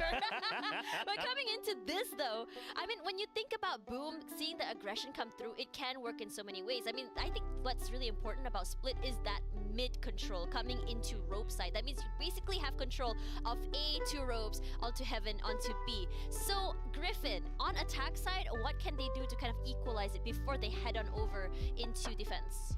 I think for Griffin, a good example for what to do against Boom on a map like this is what Order did to Boom. 13-1 was the scoreline. Yeah, it was. And this That's was right, the map that kind of made Boom question everything that they were throwing into it. But then they came back after that with, you know, differences, right? They completely re-reviewed their structure on toward this map. So I think if you're looking at, you know, what to do in this series, they need to kind of pivot over to, forget what happened with Order going back towards the previous stage and bring out what they sort of did towards Onyx G, right? It was just a completely different structure, running something new, with the same lineup of agents, mind you, but just changing the flow of the game. Yeah, hesitancy is going to be the thing that kills any sort of roster in a map like Split, and you just have to make sure that everyone's absolutely on the same page. And I think fighting against Flipshitter, depending on what he's going to be picking up here, he's looking absolutely awesome on that Killjoy. I want to see the talking Killjoy about again. Kush, right? Like back on that Cypher, like how impactful some of these Sentinels have been in this competition so far. So I don't doubt that that will continue. And yeah, the agent selection is really going to sort of play into what we're expecting. Gotta remember, right? We go from Flipshitter on the Killjoy to now Flipshitter on the Chamber, which I think is going from here to here. Yeah, stepping it up. So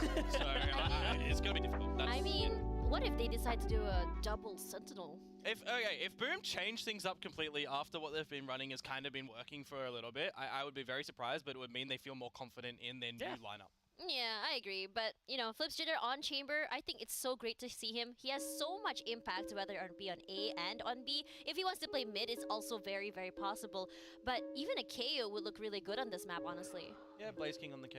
Yeah, could be. Anything KO? to break down those walls sort of thing. That's what we need, right? You need something that creates that space early and makes it straight out. Because I think, the mid control, that's sort of easy to take straight off the bat kind of thing. You can sort of get into that position. But how do you attack from the other choke points? That's the main thing. I think I just don't want to see Griffin's defensive side fall over like correct. On Haven. It's very really important. Yeah, it's very important, especially for this map in particular, for that team to take at least a lot of rounds as possible on defense before you go on to attack. So the question is, will we be seeing a map 3 as we go into Fracture? Because I'm really excited for that. So for now, we're going to be passing it off to our casters. We have Pavlos and Boys! Kramer. I want to know. I want to know. Between these two Aussies, who's your favorite panelist? You can't do that to us, man. Hang on. It's him. No. What? I'm just going to say it's him. To put us on the spot, man, that's terrible. I don't know why they'd ever conky. I don't know why they'd ever want us to discriminate between both our conky, but between our other two panelists. I don't know why they're doing this. I don't know. Anyway, we're talking about Split, right? And that is Boom's pick. We heard the analysts. What are your thoughts? Honestly, something that I think is quite interesting. We spoke a lot about Boom. I'll talk about Griffin here. They still run the Cypher on Split, which I think is a bit of an older composition, sure, but it's something that we have seen teams make work. It's very, very niche, but if you can play a Cypher well, then it can be unstoppable. I'm actually going to sort of set your gaze back a while ago, Pavlos, for our viewers. They may have heard of a team called Paper Rex. Paper Rex, they go through the NYSG qualifier. I tell you what, there's a team in the NYSG qualifier called Lays, which stands for Long Amazing Zebra Ears. They were able to beat PRX because they were able to isolate each player as they went aggressive. We're looking at the agent compositions here. Interestingly enough, no longer a Cypher that comes out. Instead, they're going to the Chamber. A little bit more aggressive from Griffin, and potentially that same idea to pick off one player at a time from Boom. I love the fade from Boom as well, right? That's new. That's definitely new. They've That's strayed very away new. from the breach and gone for the fade. Okay. I prefer Breach. You prefer why? I think that Breach has a little bit more versatility, particularly with that fault line. I think that when you're using your primary source of information being the Prowler, it means that it's very, very easy to get a false negative for players to sort of just shoulder peek it and then get out of there. Whereas when you have the fault line, you're able to actually commit to a fight and try and get a kill off the back of it. Yeah, it kind of feels like Fade is putting together Skies and Breach's best worlds together in a way. So I understand the testament, which is really nice to see. They're bringing in changes, which is making it really difficult for Griffin to kind of anti-strat. Also, Famous going onto the Rays as well. So these are completely fresh compositions from both teams, which means anti-stratting is suddenly going to become a thing of the past. Right now, it's on-the-fly communications and reactionary plays, which is where Boom thrive. Of course, they were able to do so on Haven, and they were able to take Haven in quite a one-sided fashion. Let's see if they can do the same on their map pick. Their home territory. Pavlos, you're on our turf right now, Griffin, and there are no visitors wanted. Well, Blaze King is perhaps looking to be a visitor himself, as he's the first to enter towards mid and seems to be taking no contact with anyone. Full mid control. And Griffin just hold back. Don't really want to challenge this at all. You're absolutely right, and with Zabotal the main player to worry about. Point blank here. Point blank with two up against them. He's got reinforcements to arrive, but he's a little bit isolated for now. Oh, he doesn't need friends. But thankfully enough, Flipside is there and gets it done. And that means that Boom are on top. Unless Rainy can do something about it himself. that is a big no. But it's still 2v3, still a fathomable 30 concept. seconds left. Fathomable and doable doesn't mean probable, unfortunately, and with the spike down, the odds are definitely starting to stack up against Griffin here. This flank from the Omen is everything. And I think they may know of it. And the pick means that now they're on equal footing. 2v2, but look at the flank, it's perfect. Oh, or is it? It is! Because they have absolutely no clue. Wrong time to go into Astra form there, winner, and that is how you go down. Boom goes the Dynamo. It's Boom with first round. Astral Form is no way to run, unfortunately, and for Boom, a 1-0 lead is exactly how you want to go into your second map, exactly how you want to show every other team in the bracket that your broad map pool doesn't mean that you're happy to play every map, it means that you're good at every map. For Griffin now, they're going to be going down to a bit of an eco. I like the fact we're not really seeing that. For a while, a lot of teams were trying that sort of second round force buy, and it was very, very hit or miss. I'm glad Griffin aren't the ones taking that risk right now. There's just too much on the line. It kind of feels like Griffin is in a really tough spot, right? Well, where do you think maybe we can draw perhaps a line of, you know, them finding their way back into the game, right? It's a difficult spot for them. They've lost their own map pick. What would be their winning case scenarios? I think it's Suifat. Once he starts really coming online, this is accompanied, of course, by Funk. Once both of them are awake and starting to all hit their shots, then Griffin can really start making plays with the space they're able to ascertain. For Boom, if they can just keep these players shut down, then they're going to be unstoppable. Again, Griffin very respectful of Boom's positioning, and it's not for good reason, because Blaze King is elevated and able to take one down. Now looking at a 4v5, it's getting even more difficult. It's pistols. We don't expect too much from them. But Boom. Again, very slow. We know this scene to be very explosive, very fast, but as we've seen from Paper X over in Masters, they've started to bring both sides of that coin now and switching up the tempo, making it more difficult. That's a flash that only contributes to 1 kill for Griffin. But apart from that, it may be a clean up? No, it's not! What? Holy crap! A free gun, by the way, Pavlos. I'm scared! What? Where did that come from? 30 seconds left. How is Griffin on top all of a sudden? Winner, where did that come from? Taboto's alone.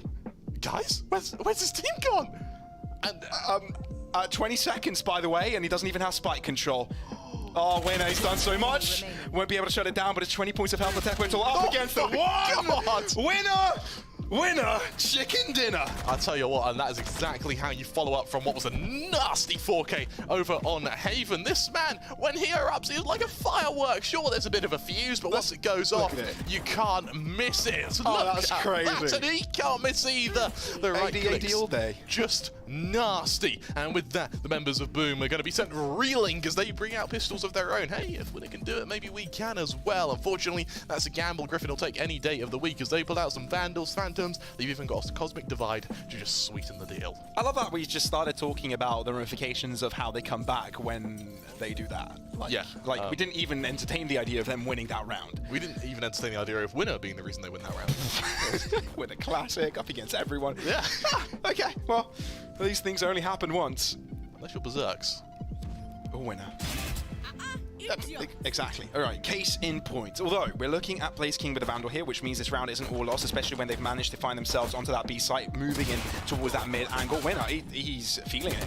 He's feeling himself. He just went into an aim trainer just a second ago, and now he's just online. Flipshooter's going to be able to reunite with Taboto as well, which means that taking fights, look how fragmented Griffin are. All of them could be isolated and killed at the moment, which is favouring Boom completely. Oh, that is. So he's fat in an off angle though. It's a gamble to be here, but he knows one of these players are low. You're so right, Peter.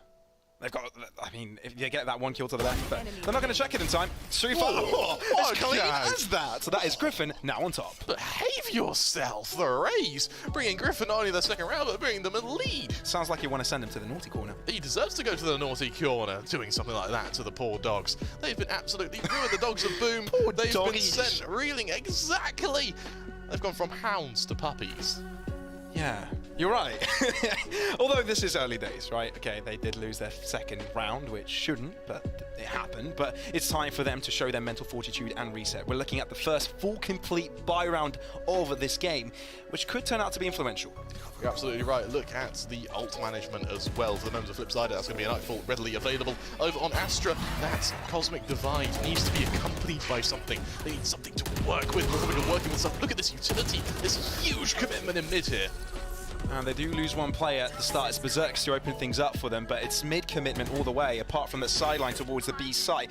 Look to your left, and he does, and that means Boom are winning all trades all around. B completely open, and all of their players are still alive. You're absolutely right now, and for Winner and Rainy, this is where things get a little bit interesting. Do they save the weapons? Do they keep the economy? Hey, you may even be able to get a few exits, might give Rainy the Seekers.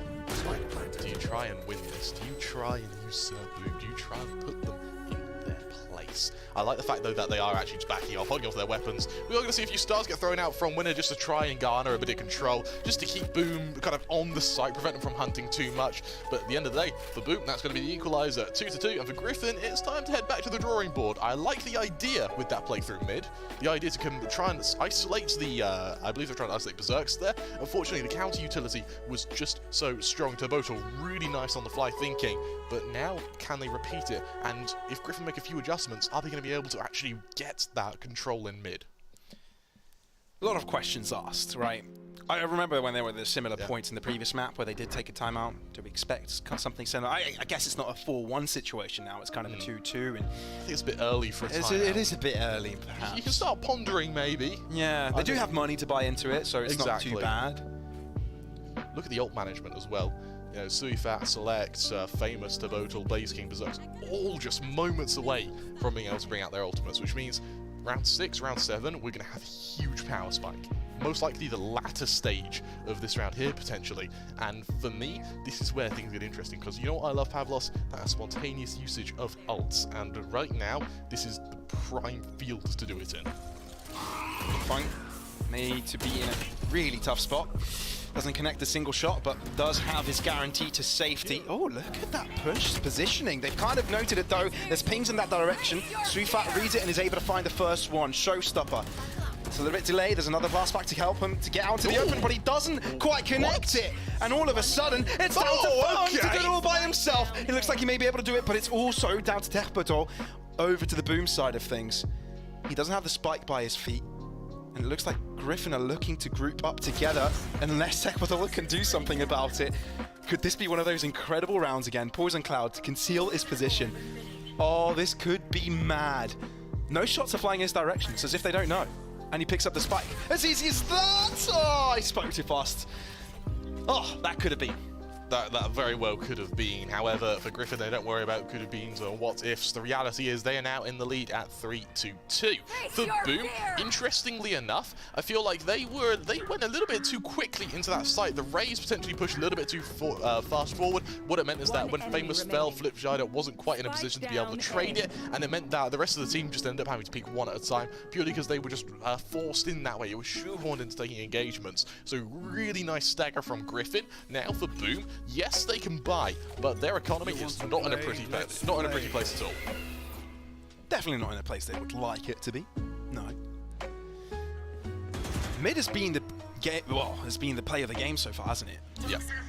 Try and access that control, opens up your horizons for both sides, and hotly contested by both teams in this particular one.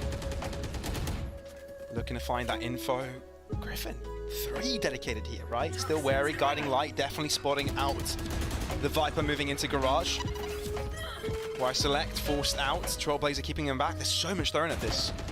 And no one seems to be gaining control unless, oh, this is perfect for Berserks. He wants it to get into this position, but he misses a shot, crucially enough. Knows there's one to the left side, therefore does move across, but ends up falling back. They're looking for a different play. From the shadows, used towards the A site to try and distract the rest of them.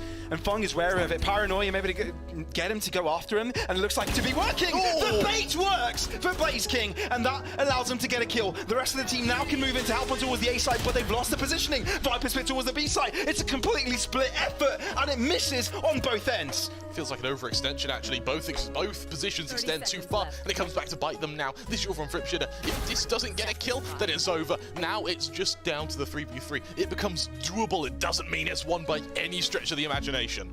It's a 3-on-3, as you said. Doable on both ends.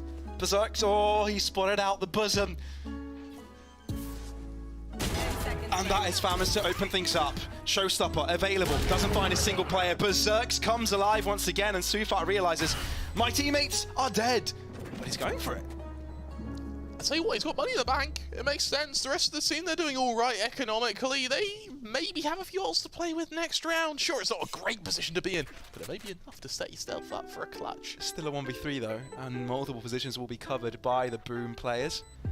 And this position is definitely covered, and it's covered by none other than Berserks. Equalization by Boom.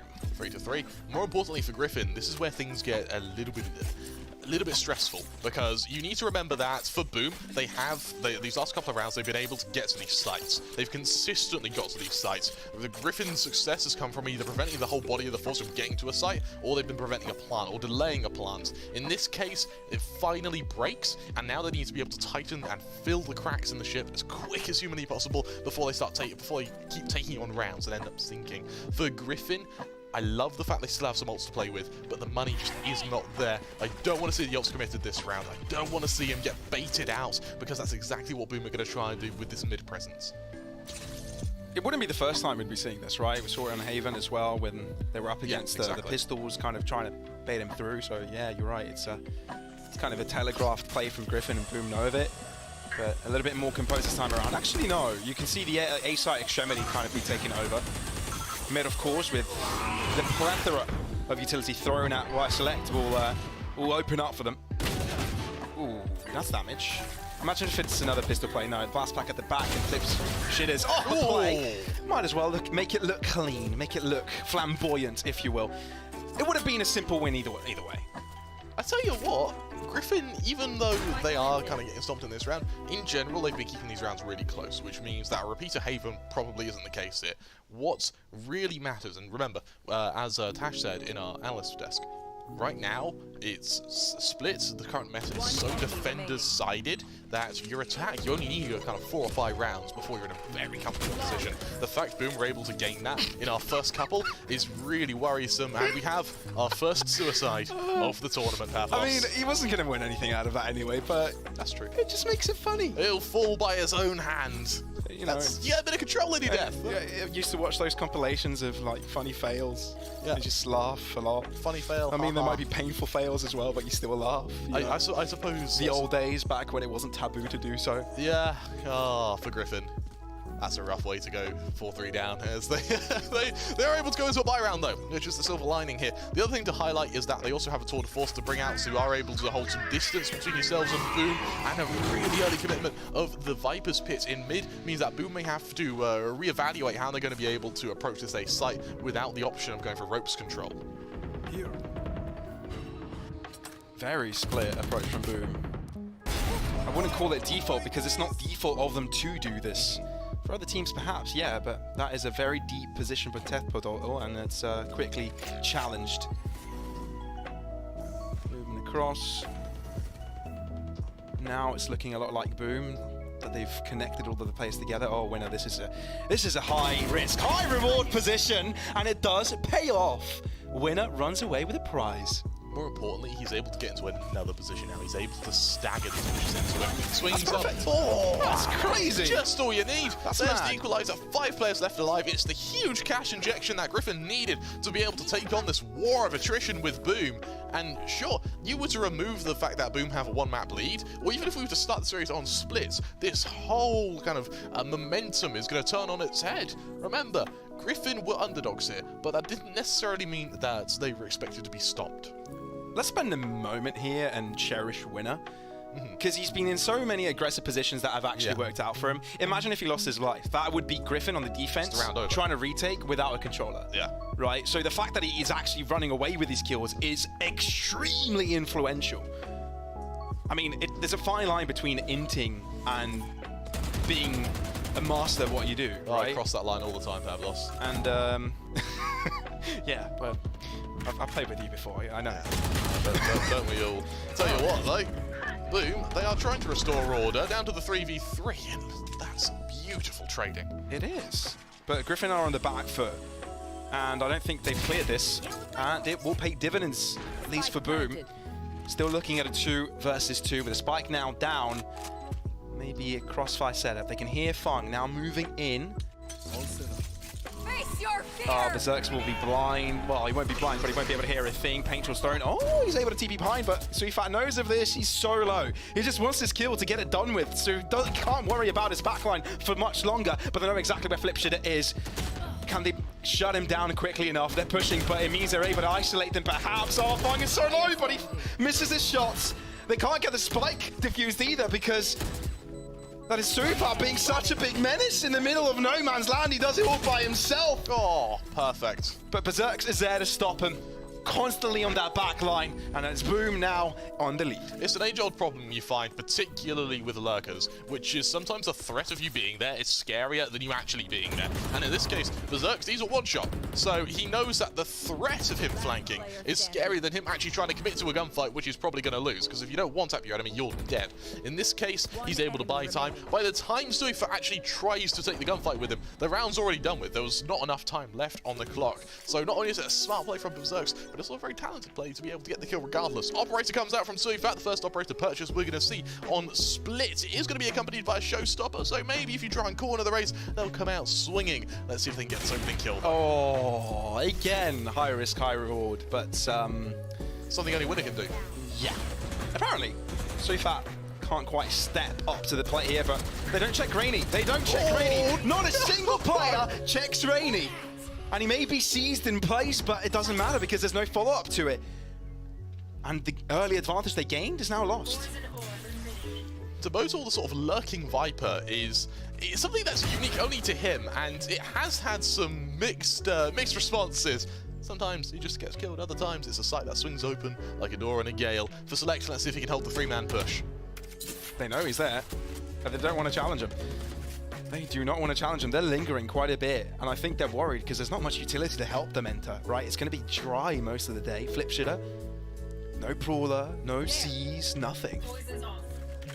Right? Oh, maybe. Okay, now he's got, with a cooldown, may allow them to start pushing forwards, maybe a haunt to allow them to push in. While I select the back line. Oh, Farmers was so low. Onto the B site. This Wen player lying in wait, and that is Winner. And he's done so much this game. They try as much as they can, but there's just too many players and not enough time. Griffin equalized. This first half is really, really close. It's turning into a bloodbath, Pavlos, and we really are seeing it come down to every single small decision. And when it is coming down to every single small decision, lurks like Toboto, who can take a few risks, who can risk going through smokes, who can risk trying to catch your enemy off guard, who could have done so on Haven and did so with relative ease, now on Split needs to be a lot more reserved, because any mistake he makes is going to be felt in the main body of the team. The butterfly effect ends up lasting much, much longer. You look at the buy of Boom here, and they've not got anything to work with. Sure, there are a few ults on the horizon, which may mean their final round of this half could be convincing, but losing this means your final round of this half is a battle for the lead, or even for an equalizer. The Astro adaptation, of course, there for the delay. So far showing its presence, but look at Boom, how fast they're going to push. Again, Tekmoto all by himself. And this time around, he's alive, and that is causing pressure. That cover as well, giving them access towards the B-side drop, but Fang hasn't been checked, hasn't been cleared, and hasn't been stopped. So he himself is doing the stopping here, but TP onto the site. Looks like they will be able to get the spike down, but we're looking at a deficit in numbers for Boom. But it looks like they want to play aggressive. This is so impressive. Will they run away with a kills frenzy? Maybe they pick up a weapon. Oh, Wire Select barely is alive. Farmers is there to help, but unable to do so. We're looking at 2 versus 4 with Blaze King not having a weapon. With Stinger and Berserks is looking rougher by the second. Draws out the Headhunter. The pistols are doing so much, but now they're on the defuse and the pressure is on. 4 points of health on Wire Select, but it's Suifat to find the kill. Defuse halfway. They're going for the full commit. He's low. He needs the kill, but he stops it. He stops the kill, he gets the defuse, and that is Griffin on top. Luckily for Griffin, and this is a big, big luckily for Griffin. If this was any earlier in the half, we would have said, oh, it's terrible, they went down to 1 player left. Only 17 HP prevented them from being thriftied. But with it being the penultimate round of this first half, doesn't actually matter. They've got cash in the bank. They've farmed a few ults. Boom are going to get these ults anyway, and Boom are going to be on a buy anyway. All that they've really been able to do here is allow Boom to pad a few stats, gain a bit more momentum. Sure, it's not as clean as they'd want for it to be, but they have been in much worse situations and clawed their way out of. The fact they're in the lead here at all is something to be proud of, and for Boom, the fact they're playing catch-up is something that really will be weighing on their psyche. Mid-play again. So much of it. Often it is Boom to get those early trades, but Griffin playing the late game. It's paying off. Clutches, how sustainable are they to keep them in the game? We can hear the showstopper ringing in everybody's ears, and that is a first kill, though Fung is able to hide away and trading back his teammates his life, but still in a difficult spot, but he's able to unravel himself out of there. That's a triple for him and puts his team on top, but no, Tekbotol is there to stop the rest. We're looking at a 2-on-2, and the spike is dropped. And Boom haven't collected it, but they want to go for the collection of kills first, and it's paying dividends. Surifat, a cheeky man he is able to find another. He's got a showstopper himself this time around. Oh, does he find him in time? Oh, yes, he shoulder peeks it. 35 seconds, blast back to the side, uses the showstopper, misses the mark. And now it's back to a Vandal fight. 30 seconds left. 30 seconds. Okay. Where's Tekbotol going? He's collected the spike and he's going all the way above. The toxic screen is concealing his position, and Surifat hasn't got a clue. This is perfect, absolutely perfect. However, Surifat may realize pretty quickly there's going to be a rotation, but what's going to matter now is that Tekbotol's going to be able to get a plant, he's going to be able to get out of position, and he's got a Viper's Pit. Absolutely perfect. What this does is it levels the playing field. It means that, yes, he doesn't have armor, but it doesn't matter now, because at point blank, those Vandal bullets, they hurt Pavlos. And for Surifat now, going through screens, this is going to be so damn important. Oh, it's going to be so tough. Oh! We're playing with millimeters. And milliseconds. Everything is a milli. It'd be funny if one of these players' names were Millie. Moving around, Tekbotol. Oh, hiding away, but they're so close yet again. Breathing distance. Oh, doesn't check behind him! And that is Surifat to get the clutch, and that is Griffin to find themselves on top at half-time with a 7-5 scoreline. The Griffins have swooped to the rescue, 7-5. They tell us, Pavlos, one very foreboding message. We've got a series on our hands. Are you looking forward to Fracture? I'm looking forward to Fracture. Let's see what the analyst desk have to say. What a game before we headed into that halftime. I have to say, I was sitting in my seat. I was yelling. And you guys she was yelling. She was yelling. All I can say is I think Kremer summed it up perfectly. See this thing on our hands? It's a series, right? And we've got one of them, and it's great to finally have it because that game was super close and exactly what we needed a split half to be looking like. There was a lot of rounds that were really close that were almost a 50-50 coin flip toward the end of that as well. It was really like ridiculous. Just the mind games to be playing, and like just that last round, for example, right? The fact that there was a bit of a battle with the showstopper around the B side, you just relieve yourself from that to use your pit over at A, and then it doesn't work out. It's like all these sort of weird rounds that were coming through, but I gotta say, I am happy by the fact that Griffin are actually leading, and they had somewhat of a defensive side. Not somewhat of a defensive side, actually. They had a defensive side. They really 7-5 at this halftime scoreline. Now, I just don't want to see what happened on the other map, and you know, they don't have an attacker side now, so we're halfway there. We're halfway there, but I just want to say that Griffin really adapted well to the aggression coming in from Boom Esports. At first, they didn't really have that mid control to the point that they didn't realize that Boom had already wrapped around all the way to the back. But then they really learned. They were just kind of like separating themselves, trying to get those information and picks. It really gave Boom a run for their money. Despite that, though, Boom still managed to get it up to a 5 points. And you mentioned to me during the game that getting 5, that means it's pretty much a pretty easy road, at least for Boom Esports, going to the attacker side. Yeah, for sure. For and defensive side. They have to jump onto that straight away, though, because I'm actually looking at the scoreline a little bit more. There was no more than 2 rounds picked up by either of these sides, right? It was a very much back and forth, game of tug-of-war a little bit, and that's why it's made this series actually so exciting so far. I was actually thinking on the point when it was 4-5 and Boom took the lead back that, you know, maybe they would look to run away from it there, but Griffin kind of just reset themselves and maneuvered around a little bit more decisively. I almost feel like there wasn't any laps for those little couple of rounds, and then it got more chaotic towards the later stages of that, like, last 2 or 3 rounds. But I think the biggest thing to take away from this is they are looking a lot more confident than they were on Haven. For sure. Like, they've definitely dug deep, and, you know, that reset after the first game, you cannot let one of those maps go through too far in your brain. Yep. You've got to set it, you've got to say that's done, move forward to the next one, and that's exactly what Griffin have done. And might I add just quickly as well, the fact that both of these teams are using new agent lineups, as new compositions on this map as well, it is new. It is really new, and it looks really good for both teams. Regardless, 7-5 is a pretty close scoreline as we move over to the second half. So for now, I'm going to pass it back to our casters. We're going to see whether or not they can bring it back. Well, it's been a 7-5 scoreline over for Boom in the first particular matchup. It's Griffin to do it this time around, and the opposite way around. Bearing in mind that in that last 7-5, we hit the second half, and Boom just decimated Griffin. It wasn't close in any way, shape, or form. They just eradicated them. Will it be the same on Split? I doubt it. Bearing in mind, as Conky mentioned, right now, Boom, they are on the favoured side of the defence. However, they need to capitalise on that instantly. Let's have a look at this round, shall we? As we traverse the skylines of Split. Way! Whoa! Whoa! Turn around. And on top. Okay.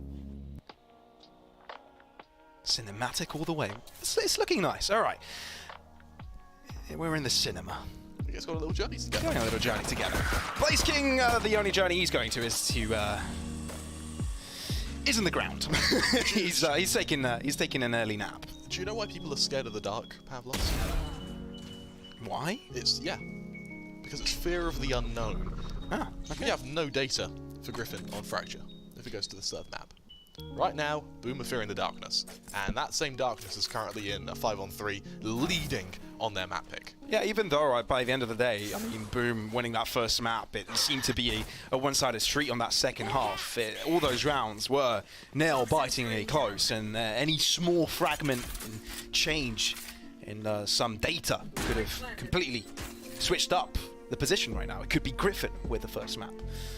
So I'm starting to worry a bit for Boom. Yeah, I won't like, bear in mind, we sort of hyped them up as the favourites here. Having seen Haven, they were the favourites for good reason.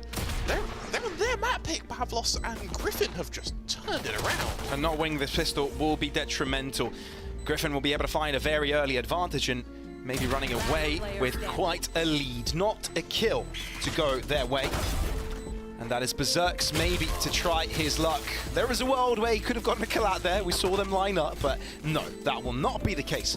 And it's going to be Griffin with the first round. Absolutely, and for Boom, something I want to highlight is that they've been playing a little bit more passively. They're not really overextending for peaks. It makes me feel that potentially they're almost scared of Griffin, all things considered, because they are just losing angels. And for Griffin, when you're on a map like Split, which does favour these sort of corridors, these point-blank angles, if you're aiming well, you can be unstoppable. And for the likes of Paper Rex, this is why they had such a huge dynasty on the likes of Split, because they had that ever-fearing presence that they could be round a corner. If they're round a corner, you're probably going to die. For Boom, that same fear starting to set in. Only classics here from Boom. Can't expect too much. Unless you're a winner, of course. We saw him earlier too. Expecting inexplicably anything less than 4 kills is a failure. Okay, well, at the same time, you want to see how much damage Boom can do in retaliation, try and limit the chances of Griffin, right? And even though all these close angles are being taken by Boom, it doesn't seem like they're finding the better timings of this. And I love the coordination with the pushes of Griffin, not taking any chances themselves. They are doubling up, really, playing the buddy system. And yeah, I mean, it's solid from Griffin, not making any mistakes. And now they finally made a decision on where they want to approach A site to be taken over. Berserks goes for a shot, doesn't quite do what he would have wished. And yeah, with a free A site entry without dropping a player, this seems to be a one-sided street. They went in with a spike. Anyway, yeah, hopefully, well, thankfully they didn't go too far in, and they've got better weapons to deal with the rest of this round. We're looking at a 9th round here for Griffin. It's a little bit laboured in places. Sure, some of the gunfights go on for a little bit longer than they maybe needed to have, but what matters is they were converted. What matters is Griffin were able to get that 9th round, and they were able to show Boom that actually this is still there.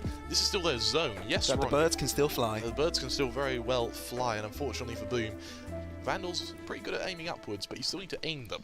And for Angels, they are just losing. Suifat and Winner right now are just outclassing. We said Flip Shitter on first map, absolutely incredible. We've hit the second map and he's just collapsed. Same for Blaze King.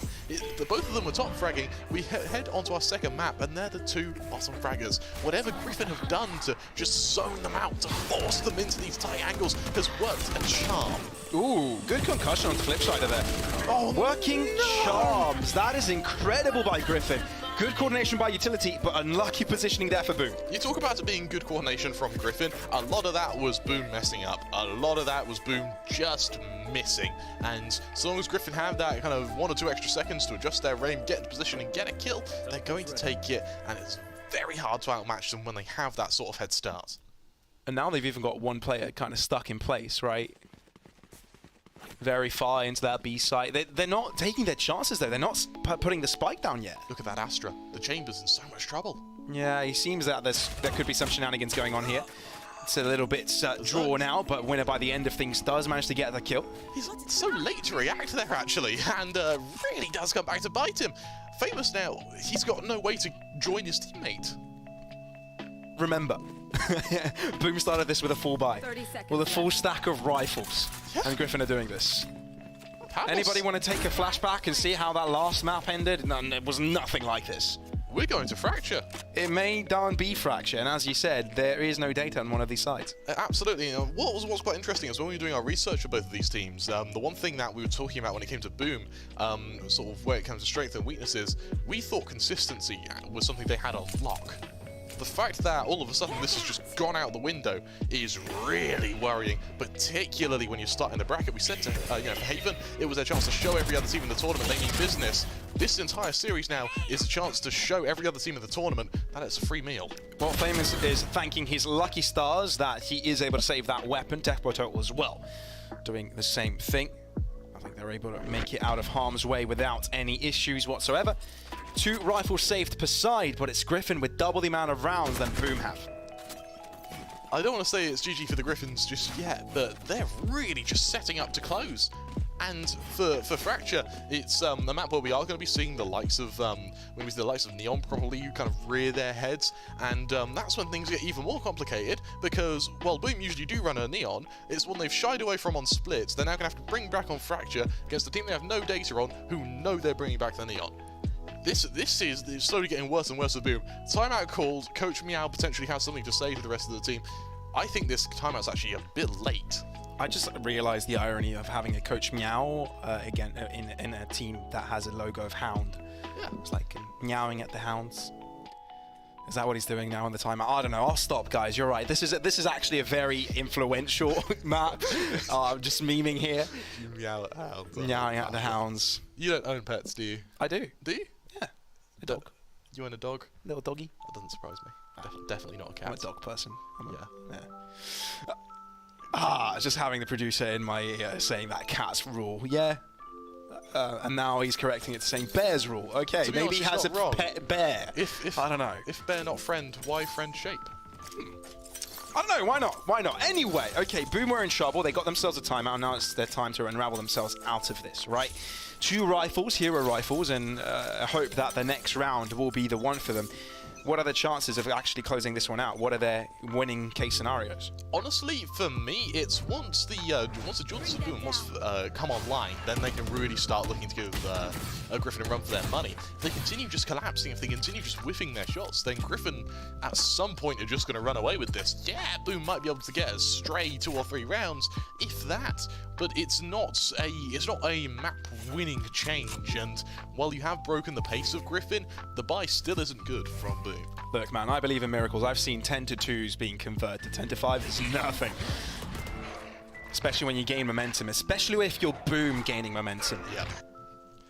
Feels like a pipe dream though. Right now, I'm really liking how Griffin have played this attack.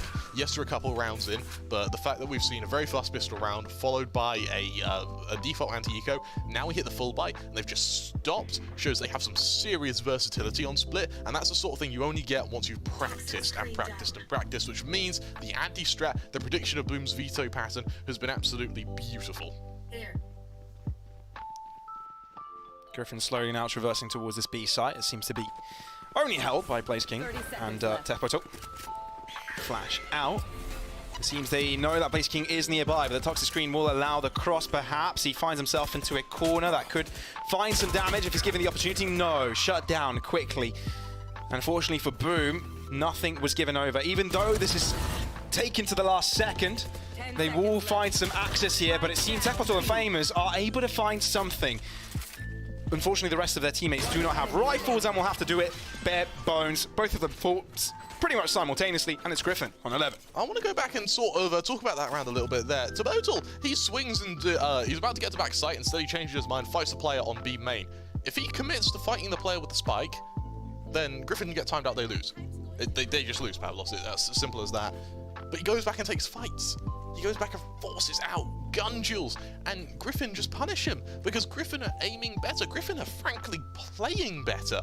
I don't know what changed between map 1 and map 2, but this is not the Boom we saw on Haven. And you sort of look at the kills disparity as well. It's not one player playing badly on Boom. It's all of them are fundamentally just struggling against Griffin right now. Oh, yeah, man. It's just birds flopping upon them and scratching their backs, and then not able to have wings, unable to do anything about it. Talk about not having wings. Suifat has just lost his, as he's not able to find himself to the upper ground, and Showstopper will now be wasted. At least it clears space to allow Griffin to get that plant down. For Boom, what's the retake setup here? You've got a Tour de Force available for Berserks, but there's no point in using that. You haven't got any other ults to wield. You've got to rely on aim here. With an operator, that's going to be really tough to go into the aforementioned point-blank angles, particularly on L1. That's what we needed to see here. Berserks, he needs to step up. That's what everybody's looking at, and now the rest of them are starting to float in. Seekers just in time. Snakebite to avoid one of the right-hand sides, but it's actually avoiding one of his teammates pushing through. That is the entry. Berserks looks to follow it up with a classic, and it's only down a winner, but he's done so much this game. He'll have to do a miracle to shut down a 1v4. The spike is just being diffused constantly, and without any hope, it's Boom finally to find themselves around after a 5-round losing streak. Absolutely beautiful retake, Pavlos, but now the question looms. Can you repeat it? Can you find the consistency in a round like that where you allow your operator to get the opening kills and you're then able to trade when going back onto a site? In some cases, not even needing to trade at all. For Griffin, they know that's what Boom are going to try and mimic. They actually try and counter that now with an operator coming out onto Funk as well. Griffin, a team that have shied away from the attacking for most of their tenure here, so I'm really interested to see how this initial duel of snipers is going to fare, at least in mid. Well, it seems Berserks to be taking the offensive here. He was able to find a nice little kill earlier on, maybe to give him some more confidence in this game. That's what we've been missing, right? Aggressive positionings from Boom. Not allow Griffin to take that advantage that quickly, gain early info. Although has to rendezvous out of there, gives away the position. It means that Griffin have got the clear to perhaps move. So I'm ahhing about it now. And for the members of Boom, this is where things get a bit interesting. You've been shown presence on mid, but you haven't been able to affirm how many players there are. Griffin being really reserved with how they spread their numbers, and with this default Boom, they desperately have to try and find some form of control. Split is a very compartmentalized map. You can take control in positions where you just push to it. For instance, you want A main control, B main control. You may even push all the way through mid, sewers. In this case, they've just been so passive. 40 seconds left on the clock, and they have no clue how Griffin have poised themselves for this attack. Yeah, the only little bit of information there is that they've gathered with the Trailblazers that there's one onto the backside of B, nowhere near to the idea that Blaze King could be hiding here. Tepato kind of knowing that Fung may be pushing. Oh, he needs this pick and he's gotten it. Griffin on top. Now they can pincer in the players of B, but do they check their corners in time? They do not! They do not! And Blaze King only good for one, and now we're looking at a 3 versus 4. With Griffin having a full clear advantage, but they haven't cleared out the site just yet. Famous shut down, so is Flipshutter. And all of a sudden, it's Berserks all by himself. It's a lonely world for him. It's him and his gun, and the only thing he can do is save. This is my rifle. There are many like it, but this one is mine, and he's going to cling to it as he awaits to see Griffin hit. Match, poor map point even. They get ready to thrust us onto Fracture, where we're really going to see Boom get tested. I tell you what, we wanted a 3-map series. We were itching for it, weren't we? You can't have the first ever tournament without a 3-mapper. This is that 3-mapper, and if you are on Griffin, this is where you make it turn around. This is where you show that Haven was fluke, and you can do unto Boom what was just done unto you. Experience matters for nought when you have the beauty of youth on your side. Boom. I just want to give that some effect. Thank you, Pavlos. Yeah, there we go. Spike goes Boom, and so does Boom Esports. Especially in one round, if they lose. Very good. 12-6. I'm interested to see. I love that you try to keep a straight your face there, man. It's like, what is this guy on about? Why do I even cast we're this? trying. It's been an early start. Yeah, it's been a very early start. To be fair, this is a series and a half, right? All the previous games of the day have been kind of landslides in one way or another.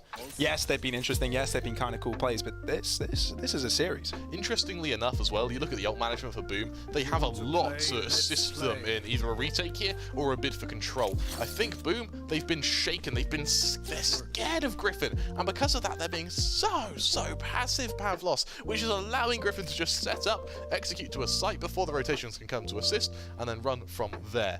I am very scared of something, though. I am very scared of a potential disconnect. It looks like he's moving. It's been saved. It's clutched. We're okay, Pavlos. Don't worry. We can breathe now. I've heard that we may have a DC, and that's why everybody's standing still. And I think it's due to the fact that no one has taken damage. There you go. When it rains, it pours. I kind of feel that this round is going to be reset.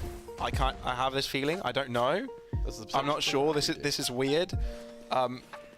Right? We had a DC before any damage was taken, but it seems that Boom is playing it on, which is only reasonable. And I think Griffin are probably just going to say, right, guys, we had a DC before. It just depends whether they've said it before any damage was taken. Yeah, we're waiting to see if the reset is going to come through. Unfortunately, we can't see the chat. Look at me knowing my rules. I'm really proud of you, Pavlos. Walking encyclopedia of rule books. I might be wrong, though, so do take it with a grain of salt. Do take it. I woke up and decided to spread misinformation on the internet, Pavlos. It's understandable that Boom are playing it out, though, because just in case that wasn't the case, they want to make sure they get the win. It seems like Griffin is comfortable that it goes their way. So it seems we're just going to wait a little bit more until things get fixed up, until players are all connected. So yeah, you're going to have to look at our faces for a second. It's fun, isn't it? Suddenly we're on camera. The plot thickens. Are we going to be resetting around? Are we not going to be resetting around? Did the map end? You know what? I mean, look.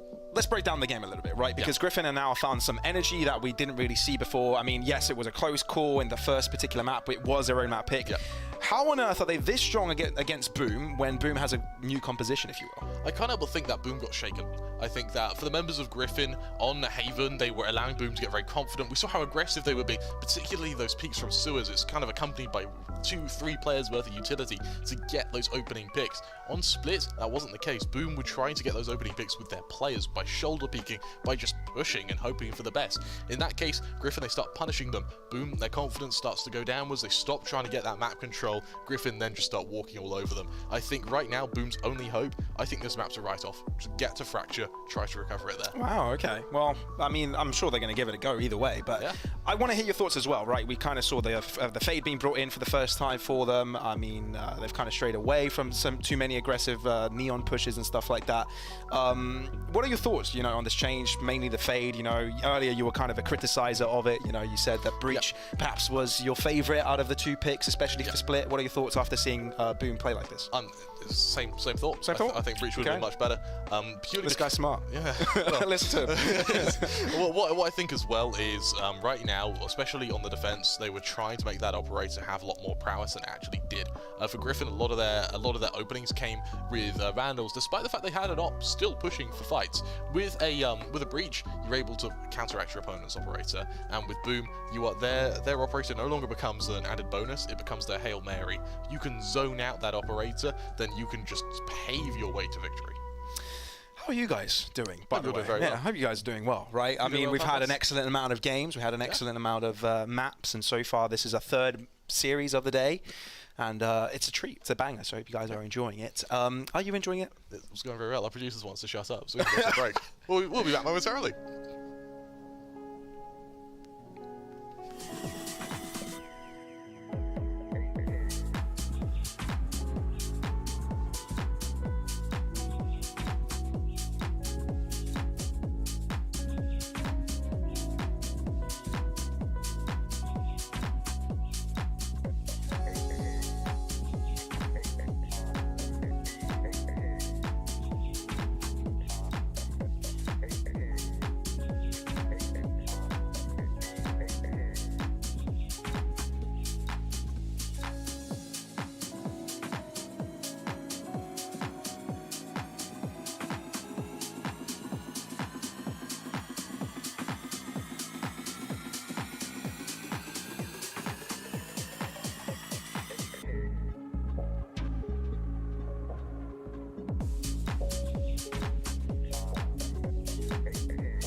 Welcome back to the Analyst Desk. This is a VCT APAC LCQ 2022. I'm Tash Bunny alongside Komodo and Konki. This is the, I wouldn't say halftime, but rather we have a technical pause here between Boom Esports as well as Griffin. And this is a Boom Esports map, and Griffin is crushing it. Yeah, I'm not gonna lie, I didn't expect Griffin to be able to come out of the gates at the second half on their attacker side quite as convincing as this one, right? To be able to gather the pistol, and then the next couple of subsequent rounds, we see a bit of a tidbit to come through from Boom, but they've really been silent on this defense. All I'm going to say is Key summed it up perfectly. On paper, you should be winning out at half like that. But you throw the paper out the window at that point in time, right? Because Griffin just came out absolutely blazing. It was really, really awesome to see, and some real key factors or key members on the side of Boom have been quiet, right? Flipshitter and Blaze King, they've not really been doing a whole lot on this map, which is a bit surprising given the fact how strongly they looked in the previous. So Griffin have done really, really well. They've managed to throw that previous map by the wayside, and they're leaning into their strengths right now. They look super confident on this attacking side, and they've really got the side of Boom with their backs up against the wall. I mean, when you look at it, like as you said before, on paper, when you reach 5 points, you kind of expect, like, okay, going into defense, it's gonna, I'm not saying it's going to be a breeze, but it's going to be a little bit easier to at least catch up in terms of the points. But when you lose all 3, including your bonus, that's where we start questioning, like, what exactly is lacking here? Why are they not taking the space? Or is Griffin playing in a way that's so unpredictable that they can't really figure it out? Well, that's always going to be one of the things, right? Even if you're 12-0 and you move on to the more structured side, you can still make a comeback, right? You're never going to be completely out of this until you hit that final scoreline. So the fact that, you know, it was a very close halftime scoreline and Griffin were leading by a little bit, they've still managed to just continue that over towards their attacker side and really just, you know, reset themselves, compose themselves into this and do what they do best. And right now, it is essentially fragging. They are finding all of these kills to really steer it in toward their direction. And the plays that they're coming out with, you know, they're not the most fancy things in the world. They're leaving a lot of these rounds down to the 20-second mark before they go and do something. But in those moments, Boom kind of just fall over. Yeah, exactly. The space that they've been able to find on these sites, right? The amount of times that they've maybe only had one sort of fight against and on that towards B or back of A, and they managed to get in there, with really no resistance, I suppose, which has been very surprising because the way the Boom were playing on their attacking side is they were confident, they were taking that space, and now they go to the defender side and all of a sudden they're not really showing up. Yeah, I'm honestly surprised because round 1 we saw Boom go all the way. They had full mid control all the way to the back of the site. And I thought to myself, okay, perhaps we'll be seeing this later where on defense they'll be playing it very similar to how Paper X played it, or maybe even Order, where every round is an attack round. But we're not seeing that proactive play coming up from them. And I'm just wondering why. I kind of wonder right now for Boom, are they trying to overcomplicate things and not play as simply structured as a defensive side potentially could be? Because, you know, as I mentioned, Griffin are kind of taking a lot of these these very similar fights, right? It's just very small lines, you know, of sight and going in together as a team and as a unit. And for Boom, I mean, they could use a lot of this denial utility to keep them at bay, go in for some more retakes as well instead of taking those fights in disadvantaged positions. But I don't know, like Boom, they're still feeling confident in trying to do what they are right now. It's just Griffin are better. Yeah, no, exactly. And I think it's a thing of, right, you can't be relying on your individual fraggers to be playing up to that standard every single game, because if they have a quiet one, as exactly, right, like Flipshitter was going nuts on the previous map on that Killjoy, now he's pretty much AFK, I guess, and that's a bit rough, right? So we really need to see Boom ease back in, you know, get their confidence back, and I guess at the end of the day, it's going to go to that third map at this point from what it looks like, right? At this point in time, which is going to live up to the series that we're hoping for, because both these teams have so much to offer. On that argument, though, right, for their opposition to come on through, 1 round. Yeah, exactly. 1 round. That's all they need. One But round. sometimes some teams have some problems, you know, closing it. And then you see them give so many rounds and suddenly we're going into an overtime. And I think this is something that Griffin shouldn't be wanting to go into, because No, absolutely not. you never really can predict what will happen in overtime, because that comes that mental reset that comes through every single round. If this goes to overtime, that essentially means Griffin have forgotten what they were doing to get these rounds. Like Yeah, literally. Yeah, and they could drop the game straight away They from there, can, right? You know, yeah. you move into that, the mental game is, it's like, oh my god, we've just lost like 5 rounds consecutively. Should have never happened. We were looking really, really solid, and obviously the nature of Valorant, 1-to-1, you know, every single side, swapping over, and there's only that one opportunity to really close it out strong, and so many teams can get thrown into that mental abyss, really, and struggle to pull themselves out of it. So, yeah, look, again, it was exactly right. Griffin kind of got a little bit rolled over in that previous map, and now into this next map, they've definitely thrown it aside and pushed forward really, really strong, and their confidence is looking great. So I'm hoping that they do manage to take it to that map 3 and close it strong, because Fracture's going to be nuts if they do. I mean, personally, if you think about it again, I think Griffin was already expecting that split pick from Boom Esports, perhaps. So they really did their homework. Now, the fact that they did their homework really shows that they are committed to try and win this round. So as we move on to the, I wouldn't say second half. I mean, it is the second half. But we move on If we resume. toward the yes. end. Yeah, Let us proceed. yeah, I mean, if we go on toward the end here, I'm really hoping that Griffin will be able to clinch it, just to really, really show where they come from. However, let's go into the game and see who comes out on top. Who will come up on top? I don't want to sound like I'm a fortune teller here, but I think the advantage is ever so slightly with Just a little bit. just a bit. Wincy bit. The one thing I'm going to highlight though is what Komodo said, which was, you're absolutely right. If Griffin do get a little bit shaken here, all it takes for Boom is kind of 3-4 rounds that have been one-sided for Griffins to have their confidence shaken. 12-6 is by all means winnable for Boom. Sure, it's going to take quite a bit of effort, but 6 rounds on the bounce is something we have seen happen before. We actually see a double sniper setup on their defense, Operator and Tour de Force. I'm just getting nightmares. Will Griffin actually forget what they're doing right and actually shot the ball? I don't know, man. It's a long way for Boom to climb. So yeah, let's see how this one turns out to be. Slowly moving in. This is a complete dry pick from Fung. Oh, shot missed. A grand opportunity to put his team on top. Berserk's also has got himself a very deep position, and Rainy is just challenging it little by little. It seems like they know that there may be some aggression there, but even if they do know, it's Berserk's with first blood. There you go, and that's what we wanted to see from Boom. The confidence to go for these sort of aggressive plays, the confidence to try and garner these advantages. And they've been able to do just that. It's going to be on Fung to be the player to push, and the issue is doing it with an operator can be very, very hit or miss. Of the site, Blaze King. Oh, The paranoia was perfect, but those shots, they were not. The follow-up is there, thankfully for him, but Griffin teams seem to be on the back foot quite massively, and they've left this to the very last second. And there's still a Mr. Berserk's in position. The spike unguarded as well. And there you go. All right, that's a round for Boom. One enemy remaining. Maybe a clean one as well. What's more important about this is, as you mentioned, it's clean.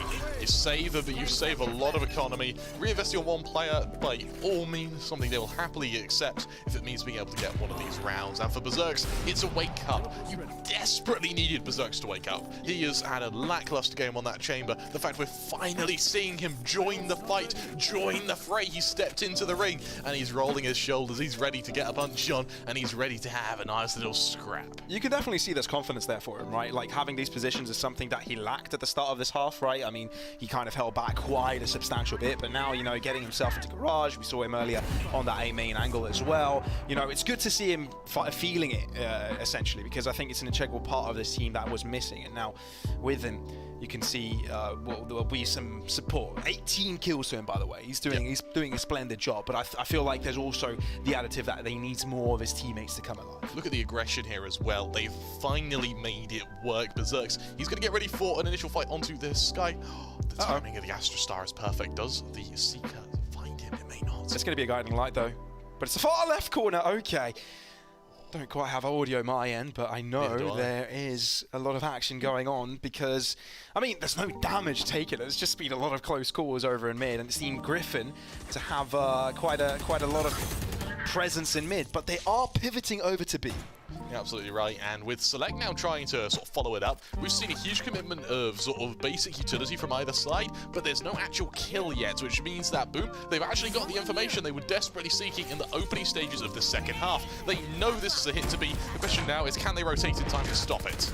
Well, that is Sufat with first blood here. Griffin on top, that's what they want, and they've gained full B site control. Apart from the back end of it, Berserks can't quite play deep here anymore, can he? He can only just wait for his teammates to maybe create some more space for him to get himself any more aggressive. It's a little bit more tough. Showstopper is the final cause to help them get on site. The shots are connecting for Flipshider, and all of a sudden they've got themselves control over it once again. A 2v2, but it's still a close call. Fung wanting to swing by, and it looks like Flipshider is just looking at the wrong direction. Tempo though will hold on, but he's only got 10 seconds. All he needs to do is stay alive and deny the plant. Sufat, it's not a bait. Oh, it's Tempo to keep his team alive. Boom on 8. Absolutely perfect. Something to highlight as well, Pavlos, is the fact that Boom were able to delay that spike plant for so long. If that spike plant had gone down, completely different round. They still had 2 players in main. They could have played for time. They could have played with the utility they had left. The fact that Boom are able to stagnate it is exactly what we were wanting to see. Pavlos, the comeback is afoot, and for Griffin, the silver lining is look how close they are to getting every single ult online.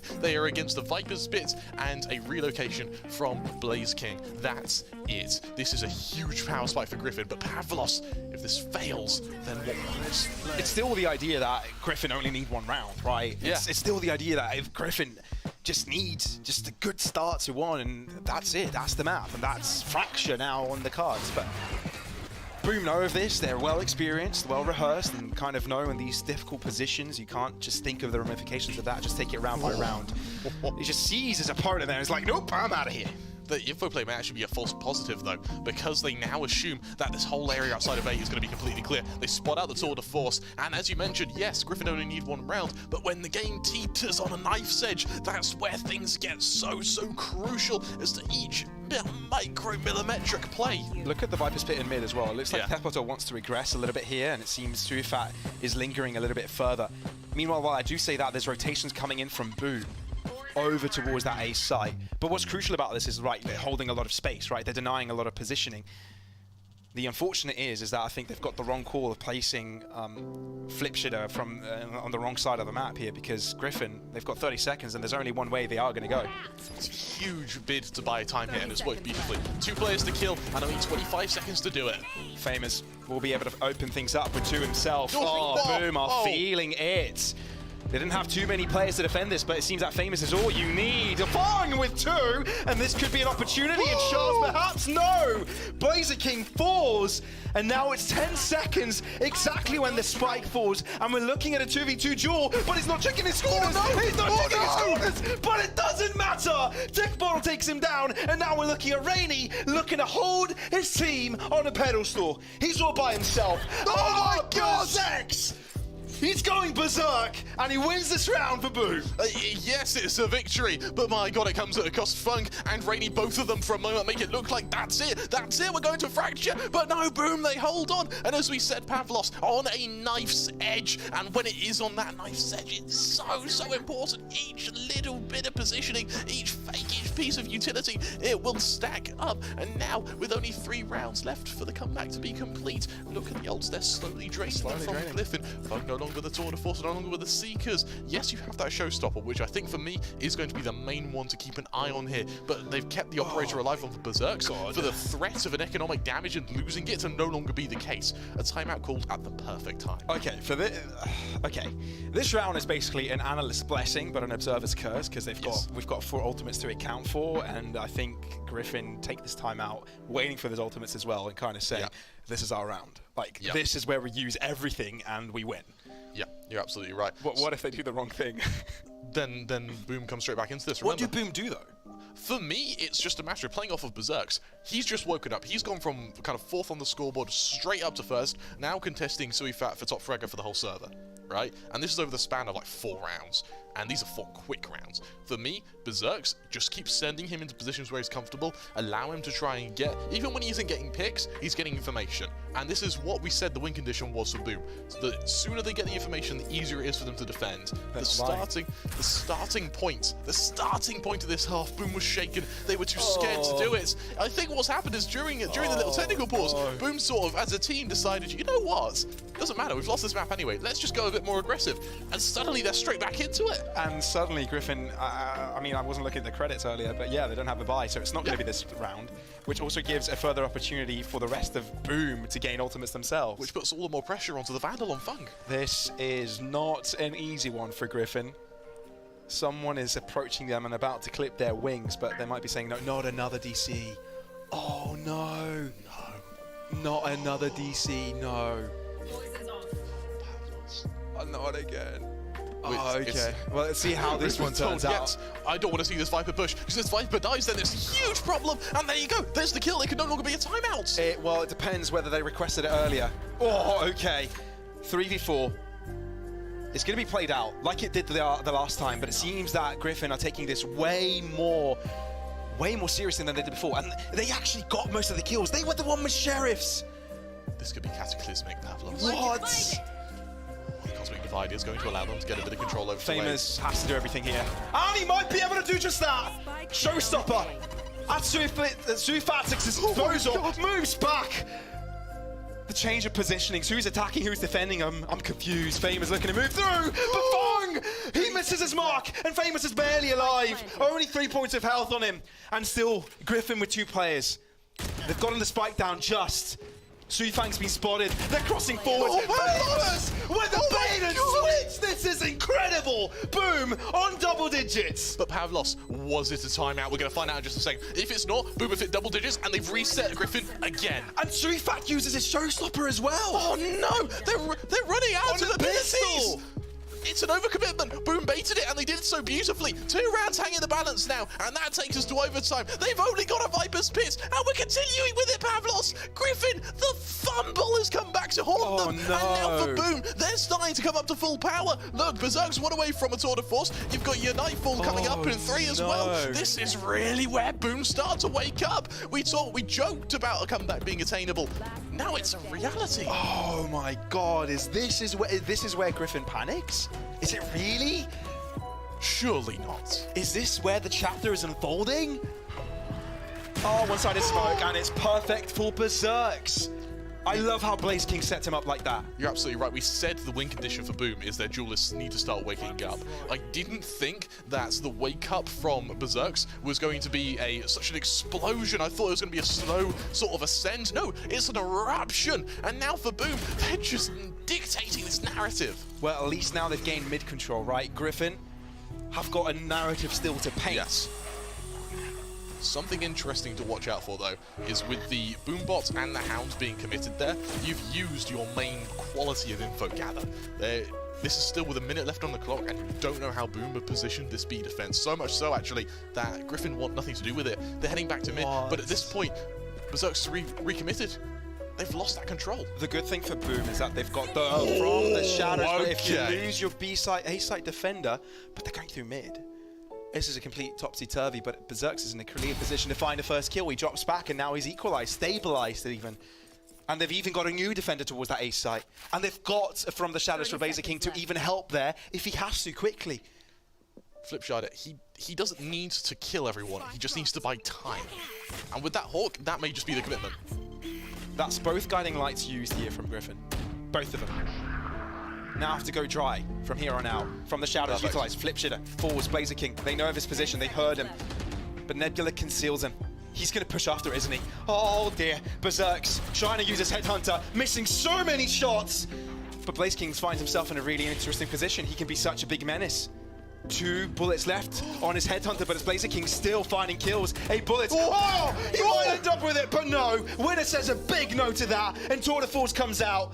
This is your time to shine, Berserks. He misses his shot, and that is Griffin sending them to the Shadow Realm. There is still one map to be played, and that is Fracture, baby. I tell you what, though, Boom, yes, they were definitely gut punched there, but they still were able to swing back. They made Griffin work to send us to Fracture there, and if it was literally just 1 or 2 rounds that hung in the balance, this could have been a very, very different scoreline.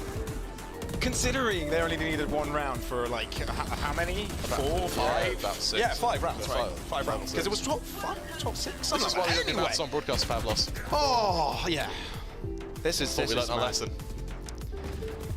Oh, what do we take from this, Chroma, really? I think for me, it's you really, especially against Boom, you need to find a way to keep their duelists on lock. The second you take your foot off the gas, they're just going to shoot straight ahead. And we saw that with Berserks. He's given just a little bit of space to work with, and give him an inch and he'll take a mile. I know the analysts will be able to talk about this later, Yes. but I'd love to hear your thoughts heading into Fracture. What can we expect? I think there's a lot more space for your snipers to work with, so I'm expecting Boom to win it, but I'm expecting it to be a very close map. Mad things happening here, everybody. But do stay tuned. There is a 3rd map coming. We're throwing it to break. See you then. One enemy remaining.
The people wanted a game number 3, and we are getting a game 3 here for the Boom Esports versus Griffin Esports. It's been absolutely phenomenal seeing how close these matches have been, but what do you guys think? The series, as Mitch would say, is on our hands. Right here. And all I got to admit is, like, we didn't want to really focus on it because if it was going to be that 2-0, we could have drilled down a little bit more. But, man, Fungi had a couple of whiffs there.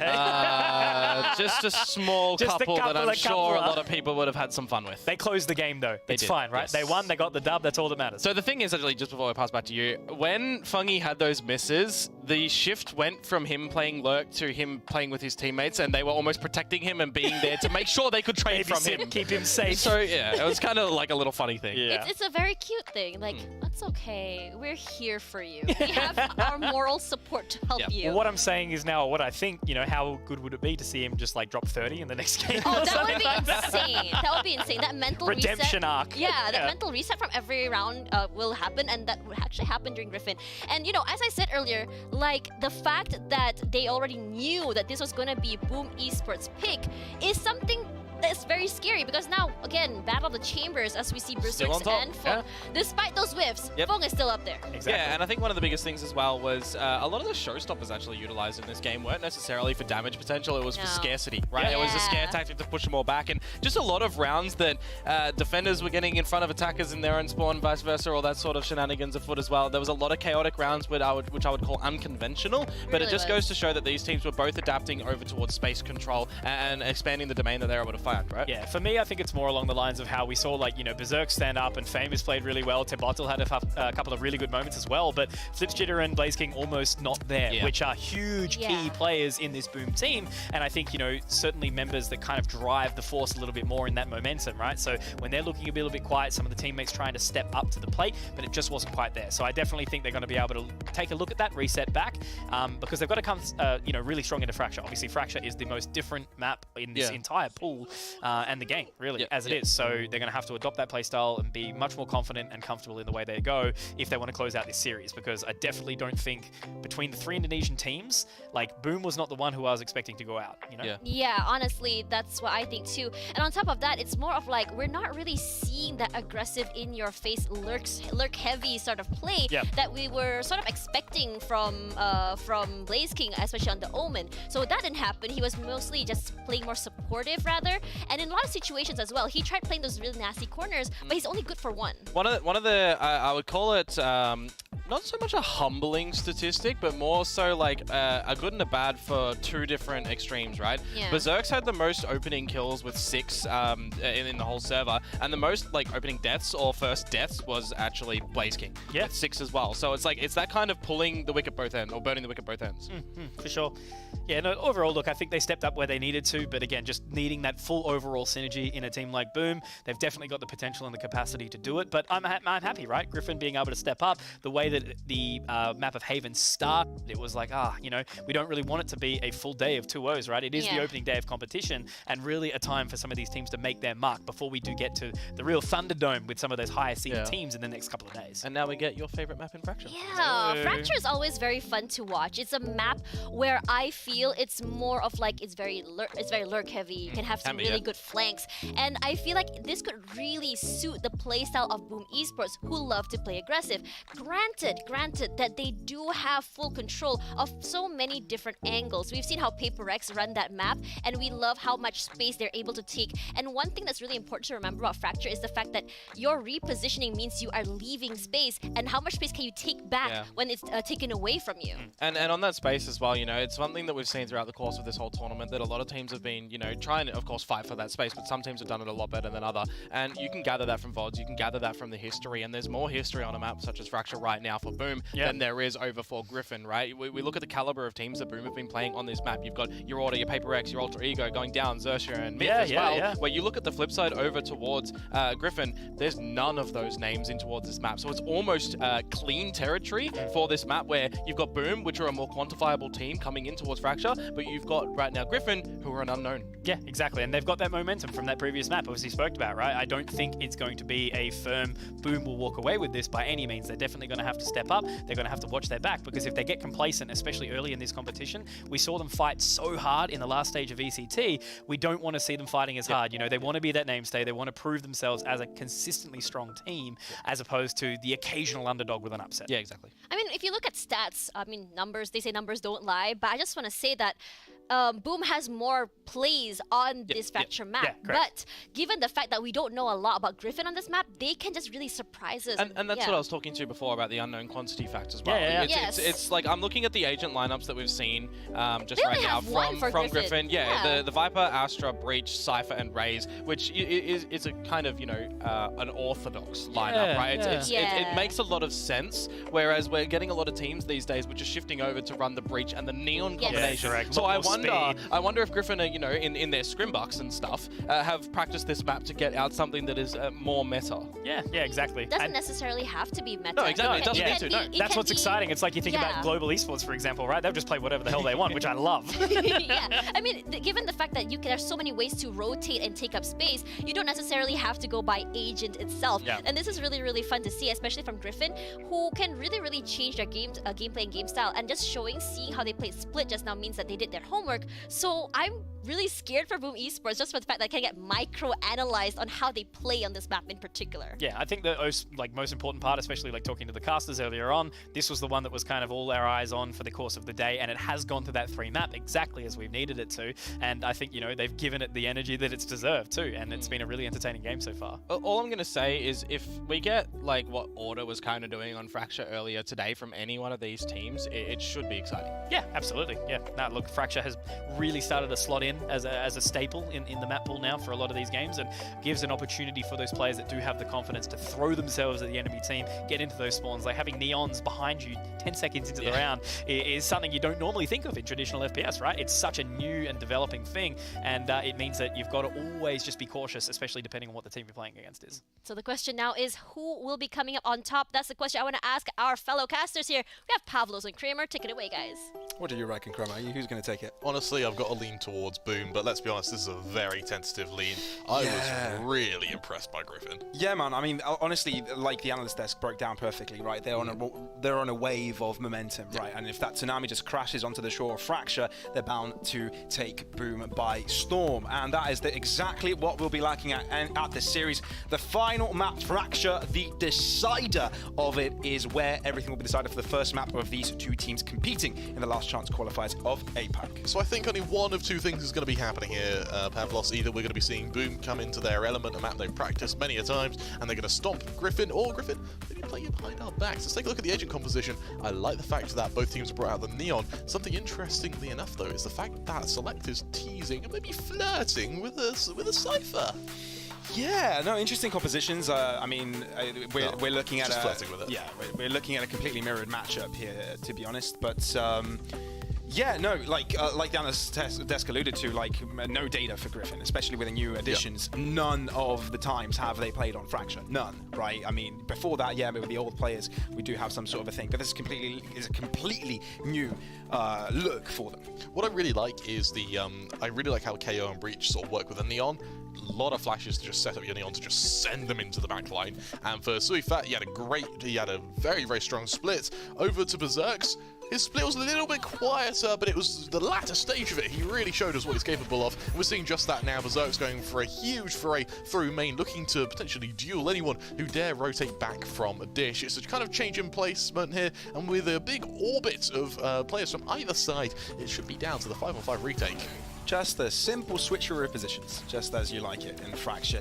Yeah, it does tend to happen, you know, Time takes some space over to Dish, and it's not really working out for them, but now they're blocked out by smokes, and as the spike goes down by Boom, it seems we're looking at a 5v5 death fight.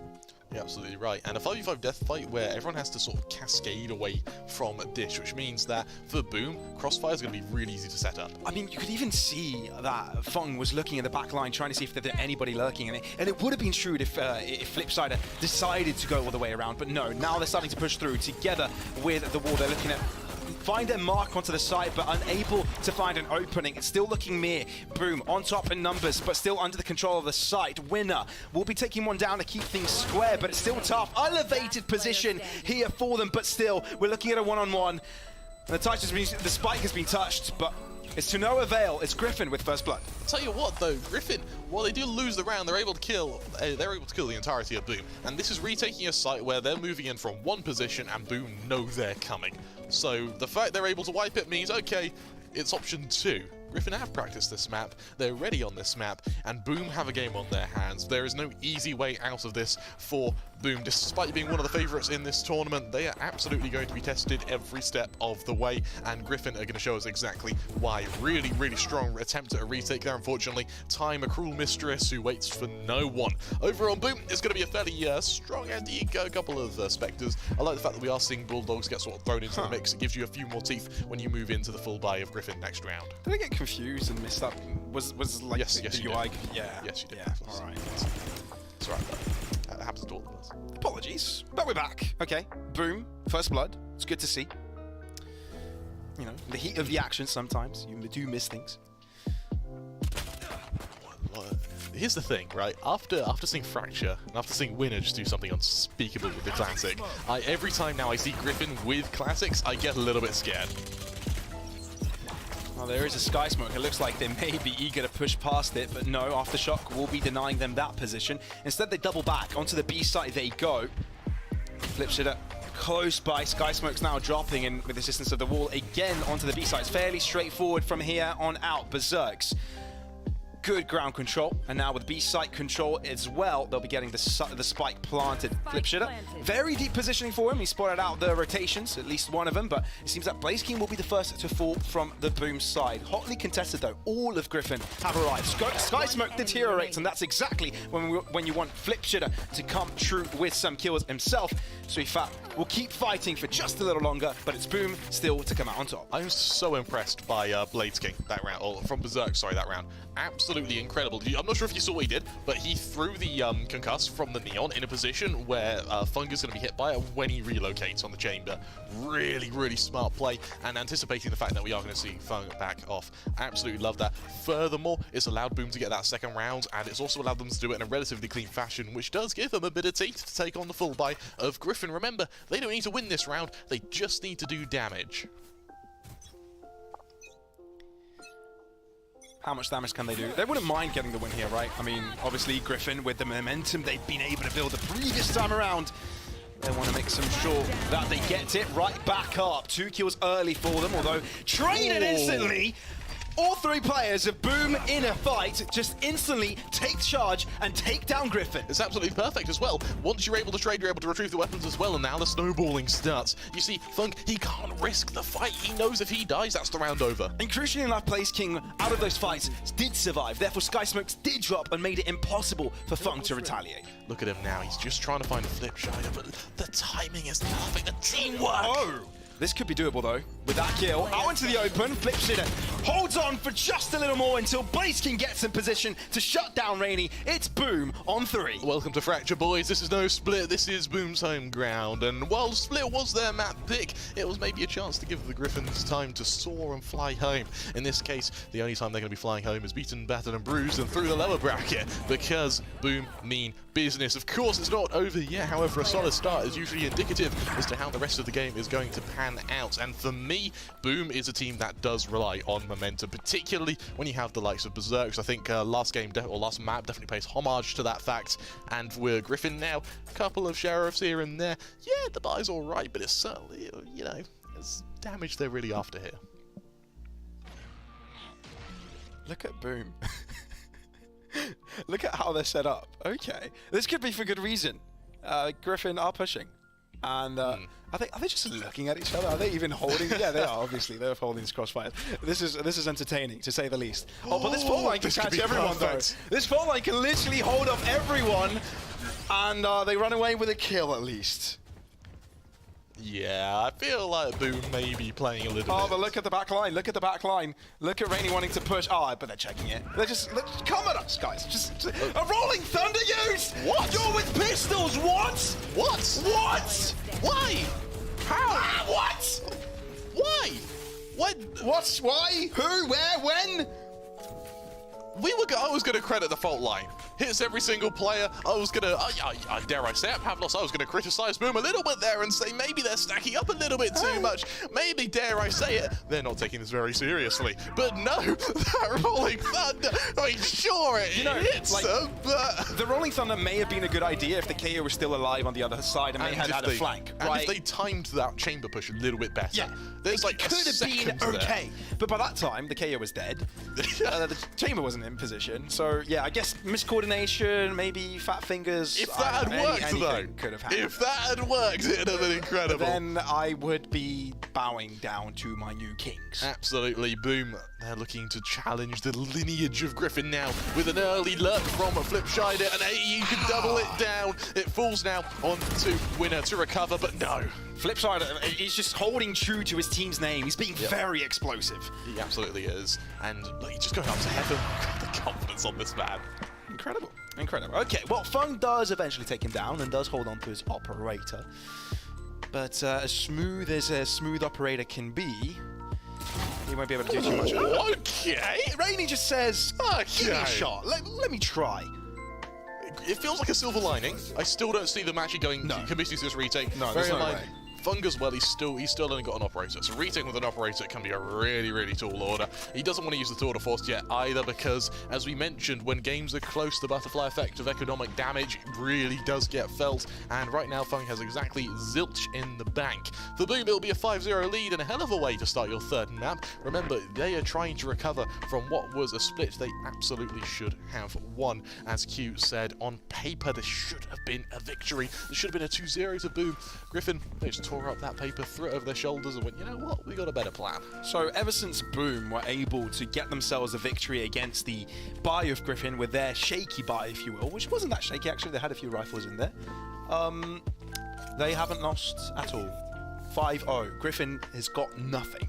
Absolutely. So I want to draw your attention to, Pavlos. Yes. There are a fair few ults to use this round. There are. 4 available for Griffin. There is going to be 3, soon to be 4 on Boom. This is an observer's nightmare, and with a split landing on this B site, there's the push from the Neon, followed by every single ability possible. Oh, that is smart though. Uses an ult command to make sure he's still alive by the end of it, but whether he's resurrected or not is a different question because Berserk has garnered the space control. He's like, yeah, challenge me, try me. The info has been relayed over that he's nearby, and that is how the cookie crumbles, Blaze King. Oh, he's feeling it. Oh, he's feeling it. Give him more. Give him more fun. Oh, he might join the fray, but he can't account for his right-hand side. Srufat, the solo defending, well, the solo remaining player of Griffin will fall straightly after that, and it's Boom completely and utterly destroying. It's Boom who are trading like gods there. We saw them commit both the orbital strike and the null command of their own. When Rainy lands his, it means there are no other ults committed, and actually that inadvertently forces Boom to feather their own ultimates, alongside Griffin, who unfortunately were hit by the initial KO ult from Boom, which means down to 6 ults readily available, and because of that now, Griffin, remember, 6-0 down, you are on the defensive fracture. You're aiming for about 4 or 5 rounds here, so this is by all means recoverable, but if you want to make this half look a little bit more balanced, it's next round you really got to start doing your damage. Standard push here from Griffin. I mean, seeing a push like that is fairly default, and Srifat's overdrive is gone to waste. We're looking at a pistol win, a pistol buy here from Griffin. Obviously we've got Sheriff's Shiko, as Pansy calls. But yeah, it looks to be straightforward from Boom. Or everything that comes their way, they're able to deal with, and with the superior weaponry, it's just a straightforward push. We talk about superior weaponry, we talk about how sort of the mileage from pistols there wasn't great. That wasn't pistols. There was an overdrive and a tour de force committed there. Neither were even able... I believe the overdrive did about 7 damage. So you had about 7 damage total from 2 committed ults there. Tour de force as well. You're now left with an orbital strike. Yes, a buy, arguably, but nothing with it. And so for Boom, they now have the Rolling Thunder to counteract it. They've got overdrive as of when they feel like using it, and they're about to get their next orbital strike as well. But Blaze King, he has started to wake up. Berserks, whatever it was that sort of hit him and Blaze King in the opening of Split, that's gone now. For Griffin, a timeout is called at, I would argue, the perfect time. Perfect or not, the scenario for them isn't perfect, right? Being 7-0, attacking side of Boom is going really well, and I mean, if you look at the general international sort of stage of things, it can be fairly defender-sided sometimes if it's played correctly, obviously.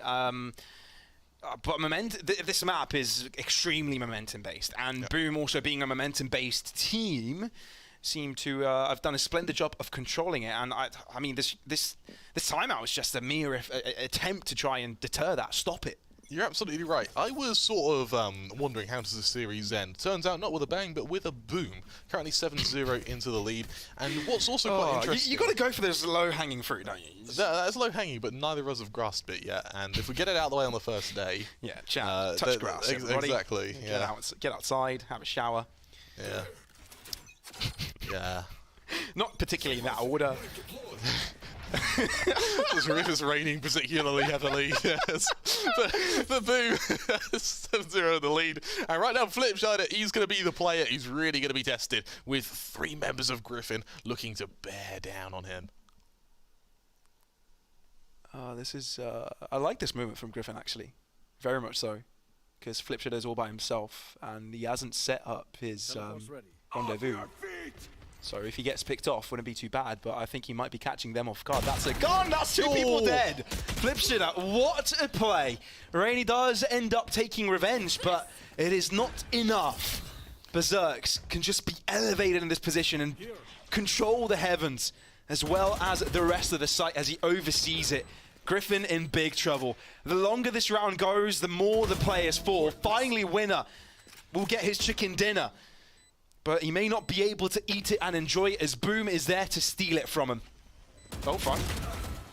Looked a little bit rough around the edges there, but still able to retrieve it. Famous, of course, having that better angle, is dealing with these pesky defenders, and Boom seem unstoppable. The teamwork is really starting to show as well from Boom here. Each angle is being covered by a teammate, each player is being covered by a teammate, and then every time Griffin tries to push into an acknowledged position, there's a crossfire in place to stop it. I like the fact that they were using the Rolling Thunder a little bit earlier than they usually would when committing to that push there, because it allowed the flank to come through. It allowed Flipside to have a little bit more information when garnering that control in tower. It also meant that no one was facing him. An early 2k, yes, he's traded, but it doesn't matter because the map control to make up for it, and the information that he gets off it makes it all worthwhile.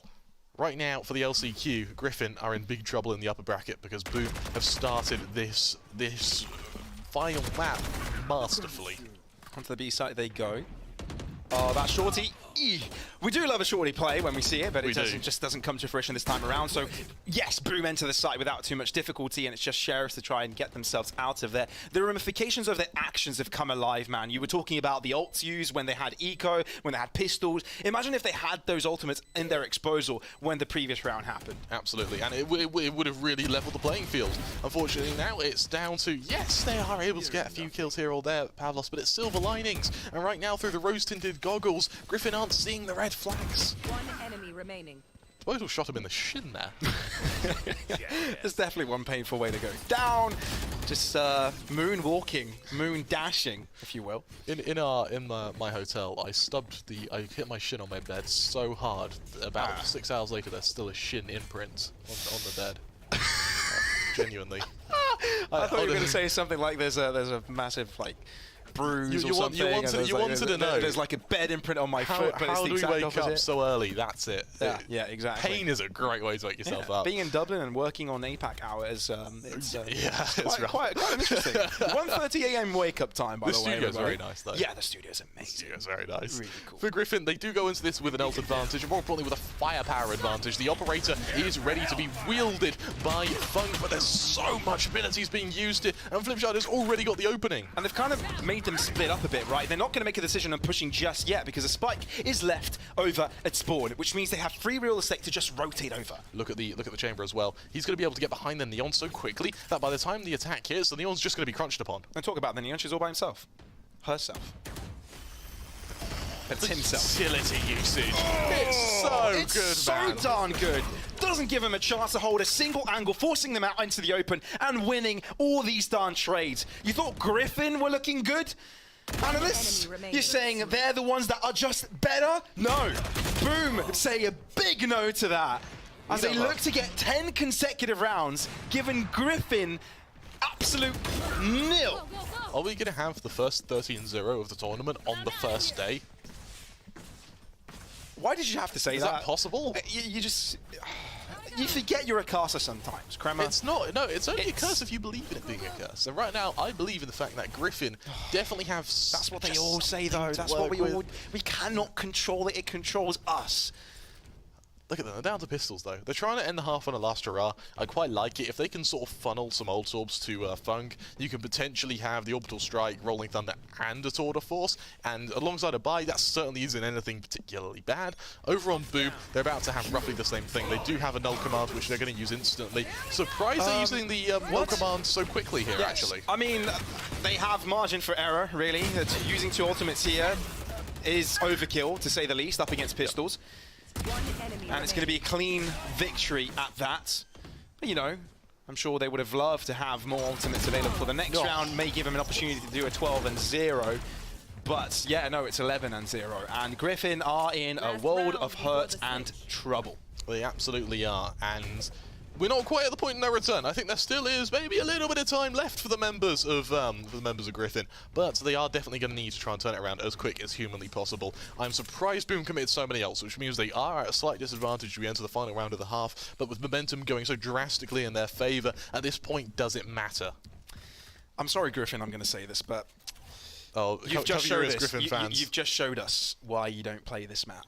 Yeah, it's why? Yeah, these aren't pretty beginnings. It's and bleak. For Boom, it's just a fast hit to be. Why not? See if it works. They're going to try and catch out the player in tower. They are going to be spotting out Rainy. However, for the first time in a while, Griffin are able to get a bit of a strong opening. Yeah, they get 2 kills. In fact, it may give an opportunity to get a win. Yes, they might get the victory here, unless Blazer King can do something about it because Flipshitter just died all by himself up against the 5. Oh no, that's rough. He gets it into the smoke though. Back to safety, but no, winners behind him. Griffin, get around! They've done it. 1 round. Yeah. It could be the start of something beautiful. Snap back to reality. Oh, there goes Gravity. They still have quite a long way to go. So I'm gonna let the desk break that down. How do you break down a landslide? How do you break down a landslide is the question. But as Conky says, the game is not over until Conky sings. I try my best, all right? But look, at the end of the day, the dream died. There was no 13-0. It wasn't going to be ending up that way. I'm sure a lot of you at home probably watching along were kind of edging that on a little bit. You know, you always love to see an event like that go that far. And, you know, since both first games are, like, quite competitive and really, really exciting, to have it just be an absolute landslide into map number 3 is just crazy to see. And that's how Fraction goes, baby. I think the way that we can sum this up right now is that Griffin have to try and climb back toward this mountain, and they don't have the right tools for the trade, right? They don't have their picks to stab into the wall or anything like that. They are in a really rough spot. Their situation is just so interesting. It's as though they don't really know where exactly to position themselves against a team like Boom, who is just so aware. And look at these very, very tiny corners and angles they're really able to take advantage of. I think this is more of a showcase that Boom are so much more comfortable on this map than Griffin are, and they're so much more experienced, and everything that they've been able to throw at this series so far. Boom are just more adapting and are more aware of every nook and cranny. Yeah, absolutely. Boom have been playing disgustingly good, and I guess what we were sort of more expecting them to play to the standard for this entire series, right? They were a little bit quiet on Split, they kind of disappeared, and I guess from history that's not overly surprising, but at least they've absolutely fired back up. They haven't let the previous map sort of get to them, and they've just decimated Griffin to start off, right? If we don't see the pistol come through, that could basically be GG off the bat. If we don't see the pistol come through, Griffin's wings are clipped. Yeah, basically. Yeah, absolutely. And on top of that, I mean, we had a talk just now about how this map was the map that should be banned, and Icebox should have been the decider. And I think what happened was the fact that Griffin thought that they could kind of like debate Boom into banning this map. But the thing is, Boom already had this under their belt. When you look at the veto as well, and you look at the last 3